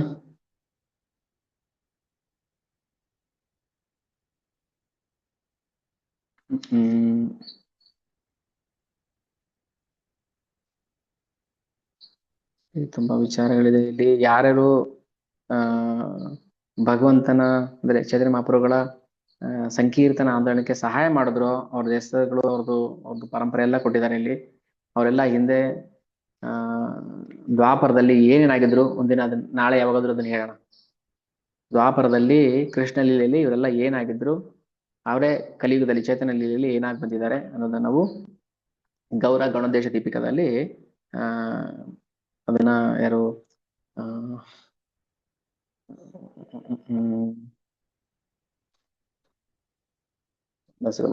ಓಕೆ, ಅವರು ಆ ಕೃತಿಲಿ ಹೇಳಿದ್ದಾರೆ. ಅಂದ್ರೆ ಕೃಷ್ಣ ಮಹಾಪ್ರಭು ಬಂದ್ರು, ಬಲರಾಮ ನಿತ್ಯನಾರಾಯಣ ಬಂದ್ರು. ಸೊ ಹಾಗೆ ಪ್ರತಿಯೊಬ್ರು ಕೂಡ ಆ ಬ್ರಹ್ಮ ನಾರದರಾಗಿ ಬಂದ್ರು, ಸಾರಿ ಹರಿದಾಸ್ ಠಾಕೂರ್ ಬಂದ್ರು, ನಾರದ ಶ್ರೀವಾಸ್ ಠಾಕೂರ್ ಬಂದ್ರು. ಅದೆಲ್ಲ ಒಂದಿನ ಚರ್ಚೆ ಮಾಡೋಣ, ಯಾರ್ಯಾರು ಏನೇ ಬಂದಿದೆ ಅಂತ. ಓಕೆ. ಅದಕ್ಕೆ ಚೈತನ್ಯ ಚರಿತಾಮೃತ ನಾವು ಓದ್ಬೇಕು. ಯಾರ ಹತ್ರ ಚೈತನ್ಯ ಚರಿತಾಮೃತ ಇಲ್ಲ, ಯಾರಿಗೆ ಸ್ವಲ್ಪ ಇಸ್ಕಾನ್ ಪ್ರಭುಪಾದ್ ಅವ್ರ ಬಗ್ಗೆ, ಚೈತನ್ಯ ಮಹಾಪ್ರಭು ಬಗ್ಗೆ ತಿಳ್ಕೊಂಡಿದ್ದೀರಾ, ಸ್ವಲ್ಪ ಸ್ವಲ್ಪ ಆದ್ರೂ ಅವರು ಓದಕ್ ಶುರು ಮಾಡಿ. ಯಾರಿಗೆ ಏನೂ ಗೊತ್ತಿಲ್ಲ, ಇನ್ನು ನಮ್ಗೆ ಪರಂಪರೆ ಏನೂ ಗೊತ್ತಿಲ್ಲ, ನಮ್ಗೆ ಸುಮ್ಮನೆ ಕೇಳ್ತಾ ಇದ್ದೀವಿ, ಶ್ರವಣ ಮಾಡಿ ಸಾಕು ಸದ್ಯಕ್ಕೆ.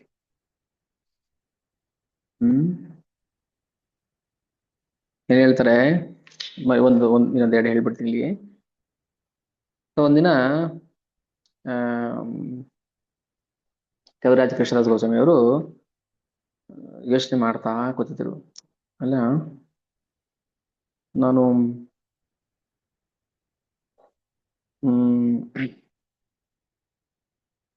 ಭಗವಂತನ ಬಗ್ಗೆ ಏನಾದ್ರು ಒಂದು ಕೃತಿಯನ್ನ ರಚನೆ ಮಾಡ್ಬೇಕಲ್ಲ ಅಂತ ಹೇಳಿ ವೈಷ್ಣವರ ಆಜ್ಞೆಯನ್ನ ಪಡ್ಕೊಂಡ್ರು. ಅವ್ರ ಗುರು ರೂಪ ಗೋಸ್ವಾಮಿ, ರಘುನಾಥ ದಾಸ್ ಗೋಸ್ವಾಮಿ ಅವರೆಲ್ಲ ವೃಂದಾವನಕ್ಕೆ ಹೋದ್ರು. ಅಲ್ಲಿ ರಾಧಾ ಮದನ್ ಮೋಹನ ಟೆಂಪಲ್ ಇದೆ.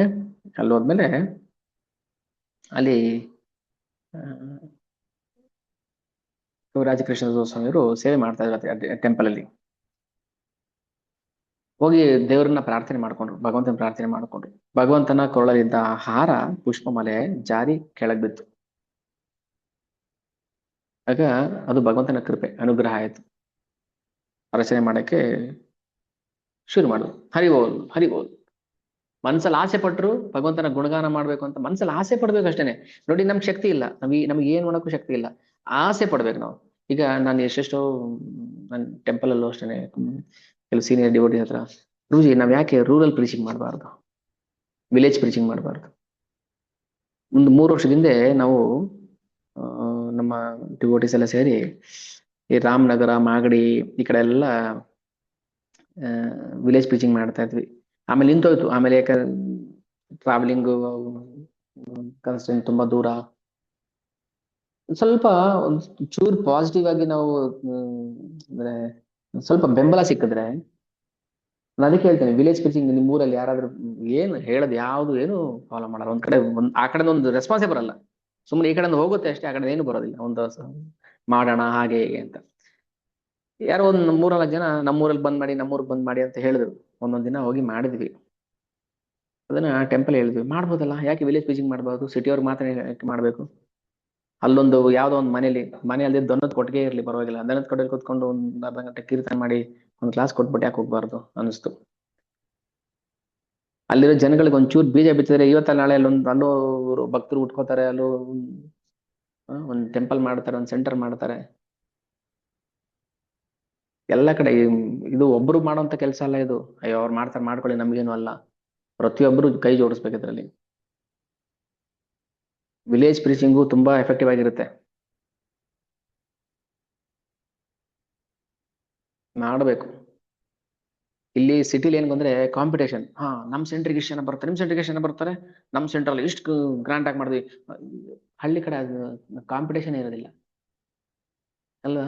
ಕಾಂಪಿಟೇಷನ್ ಬೇಕಾಗಿಲ್ಲ. ಅದು ಡಿವೋಷನ್ ಎಂತ ಕಾಂಪಿಟೇಷನ್? ಕಾಂಪಿಟೇಷನ್ ಇರಬೇಕು, ಅದು ಎನ್ವಿಎಸ್ ಇರಬಾರ್ದು ಅದರಲ್ಲಿ. ನಮ್ಗೊಂದು ಟೈಮ್ ಏನಿಸ್ತದೆ ಅಂದ್ರೆ, ಇಸ್ಕಾನ್ ಡಿವೋಟಿಸ್ ಅಲ್ಲೂ ಮೆಟಲಿಸ್ಟಿಕ್ ಮೈಂಡ್ ಸೆಟ್ ಇರುತ್ತೆ, ಕಾಂಪಿಟೇಷನ್ ಬಂದ್ಬಿಡುತ್ತೆ. ಕಾಂಪಿಟೇಷನ್ ಮಾಡ್ತೀರಾ ಮಾಡಿ, ಎಷ್ಟು ಜನಕ್ಕೆ ನೀವು ಕೃಷ್ಣ ಭಕ್ತಿ ಕೊಟ್ರಿ? ಬರೋದೆಲ್ಲ ಮುಖ್ಯ. 1000 ಜನ ಬರ್ತಾರೆ, ಜನ್ಮಾಷ್ಟಮಿ ಮಾಡಿದ್ರೆ, ಪ್ರೋಗ್ರಾಮ್ ಮಾಡಿದ್ರೆ, ಇಲ್ಲಿ ಯಾವ್ದೋ ಒಂದು ರಾಜಕೀಯ ಸಮಾವೇಶ ಮಾಡಿದ್ರೆ ಲಕ್ಷ ಜನ ಬರ್ತಾರೆ, ಅದೆಲ್ಲ ಬರೋರೆಲ್ಲ ಮುಖ್ಯ ನಮ್ಗೆ.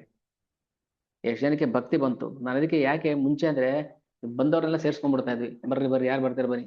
ಇವಾಗ ಹಂಗಲ್ಲ, ನಮ್ಗೆ ಅರ್ಥ ಮಾಡ್ಕೊಳ್ಳೋರು ಬೇಕು. ಏನಾದ್ರು ಹೇಳ್ತಾರೆ, ಹೇಳಿದ್ದನ್ನ ಅರ್ಥ ಮಾಡ್ಕೊಳ್ಳೋರು ಬೇಕು. ಅರ್ಥ ಮಾಡ್ಕೊಂಡು ಓಕೆ, ಕೃಷ್ಣ ಪ್ರಜ್ಞೆ ತುಂಬಾ ಅಮೂಲ್ಯವಾದದ್ದು, ಅದನ್ನ ನಾವು ಬಿಡಬಾರ್ದು, ಫಾಲೋ ಮಾಡ್ಕೊಂಡು ಹೋಗ್ಬೇಕು ಅಂತ ಎಷ್ಟು ಹೇಳ್ತೀವಿ. ನಿಮ್ ಮನೆ ಹತ್ರ, ನಿಮ್ ಮನೆ ಸುತ್ತ ನೀವೇ ಪ್ರೀಚರ್. ನೀವೆಲ್ಲಿದ್ದೀರಾ ಅಲ್ಲಿ ಸುತ್ತಮುತ್ತ ಒಂದು 10 ಮನೆಗಳಿಗೆ ನೀವೇ ಪ್ರೀಚ್ ಮಾಡ್ಬೇಕು, ನೀವೇ ಅಲ್ಲಿರೋ ಜನಗಳಿಗೆ ಕೃಷ್ಣ ಕಾನ್ಶಿಯಸ್ ಕೊಡ್ಬೇಕು. ನಾವು ಕೊಡೋಕ್ ಬರೋದಿಲ್ಲ.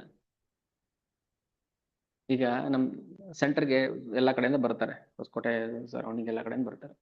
ನಿಮ್ ಮನೆ ಹತ್ರ ಯಾರಾಗಿದ್ದೀರಾ ಸುತ್ತಮುತ್ತ ನೀವೇ ಪ್ರೀಚ್ ಮಾಡ್ಬೇಕು, ಅವ್ರನ್ನ ಸೆಂಟರ್ ಕರ್ಕೊಂಡ್ ಬರ್ಬೇಕು. ಇಲ್ಲಿಗೆ ಬರ್ಬೇಕು. ಇಲ್ಲಿಗೆ ಬಂದಾಗ ಸೀನಿಯರ್ ಡಿವೋಟಿಸ್ ಯಾರೆಲ್ಲ ಇರ್ತಾರೋ ಅವ್ರಿಗೆ ಗೈಡ್ ಮಾಡ್ತೀವಿ. ನಿಮ್ಮ ಸುತ್ತಮುತ್ತ ಇರೋರನ್ನ ನೀವು ಗೈಡ್ ಮಾಡಿ ಕರ್ಕೊಂಡು, ನೀವು ಪ್ರೀಚರ್ಸ್, ನೀವು ಗೆಸ್ಟ್ ಏನು, ಗೆಸ್ಟ್ ಅಲ್ಲ. ನಾವು ನಮ್ಮ ಟೆಂಪಲ್ಗೆ ನಾವು ಗೆಸ್ಟ್ ಆಗಿ ಬರೋದಲ್ಲ, ವಾಲಂಟಿಯರ್ ಆಗಿ ಬರಬೇಕು ಅಂತ. ಯಾಕೆ ಇದೆಲ್ಲ ಹೇಳಿ ಕೊನೆಯಲ್ಲಿ ಮಾತು ಹೇಳ್ತಾ ಇರೋದು, ಈ ಅಮೂಲ್ಯವಾದ ಜ್ಞಾನ ಭಂಡಾರವನ್ನ ನಾವು ಕೊಡದೆ ಹೋಗ್ಬಿಟ್ರೆ,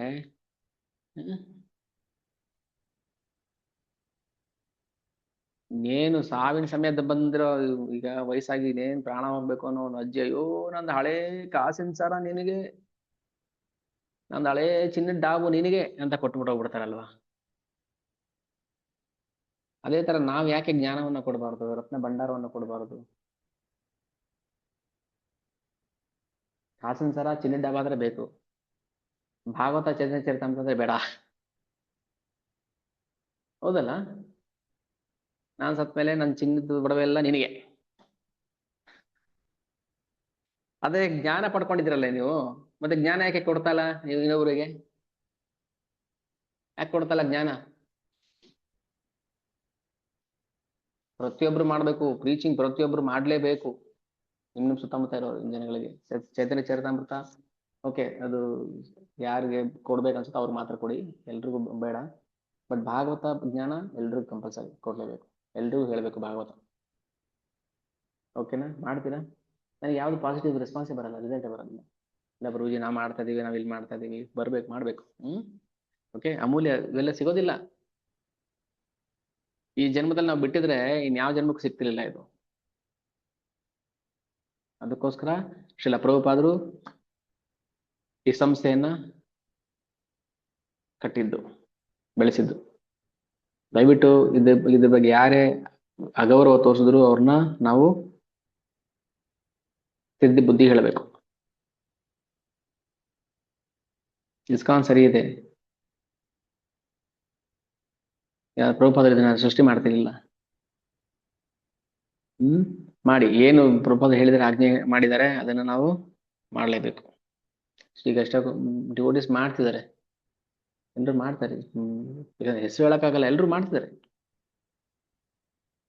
ನಗರ ಸಂಕೀರ್ತನೆ ಮಾಡ್ತಾರೆ ನೋಡಿ, ಗ್ರೂಪ್ ಅಲ್ಲಿ ಹಾಕ್ತಾರಲ್ಲ, 4 ಜನ ಇದ್ರೆ ಸಾಕು, ನಗರ ಸಂಕೀರ್ತನೆ ಮಾಡ್ಬೋದು. ಮಾಡಿ, ಬರ್ತಾರ? ಯಾರು ಬರ್ತಾರೆ? ಬರ್ಲಿ, ಹಿಂದ್ಗಡೆ ಬರೋರು ಬರ್ತಾರೆ. ಬುಕ್ ಡಿಸ್ಟ್ರಿಬ್ಯೂಷನ್ ಮಾಡಿ.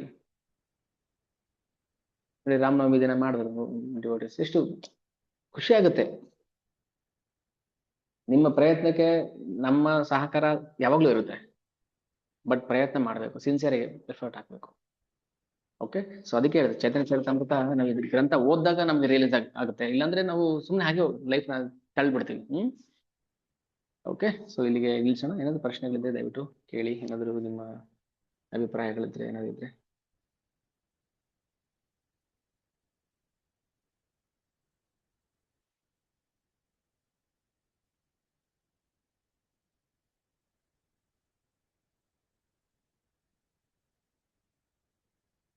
ಅನ್ಮ್ಯೂಟ್ ಆಗ್ತಾ ಇಲ್ವಾ?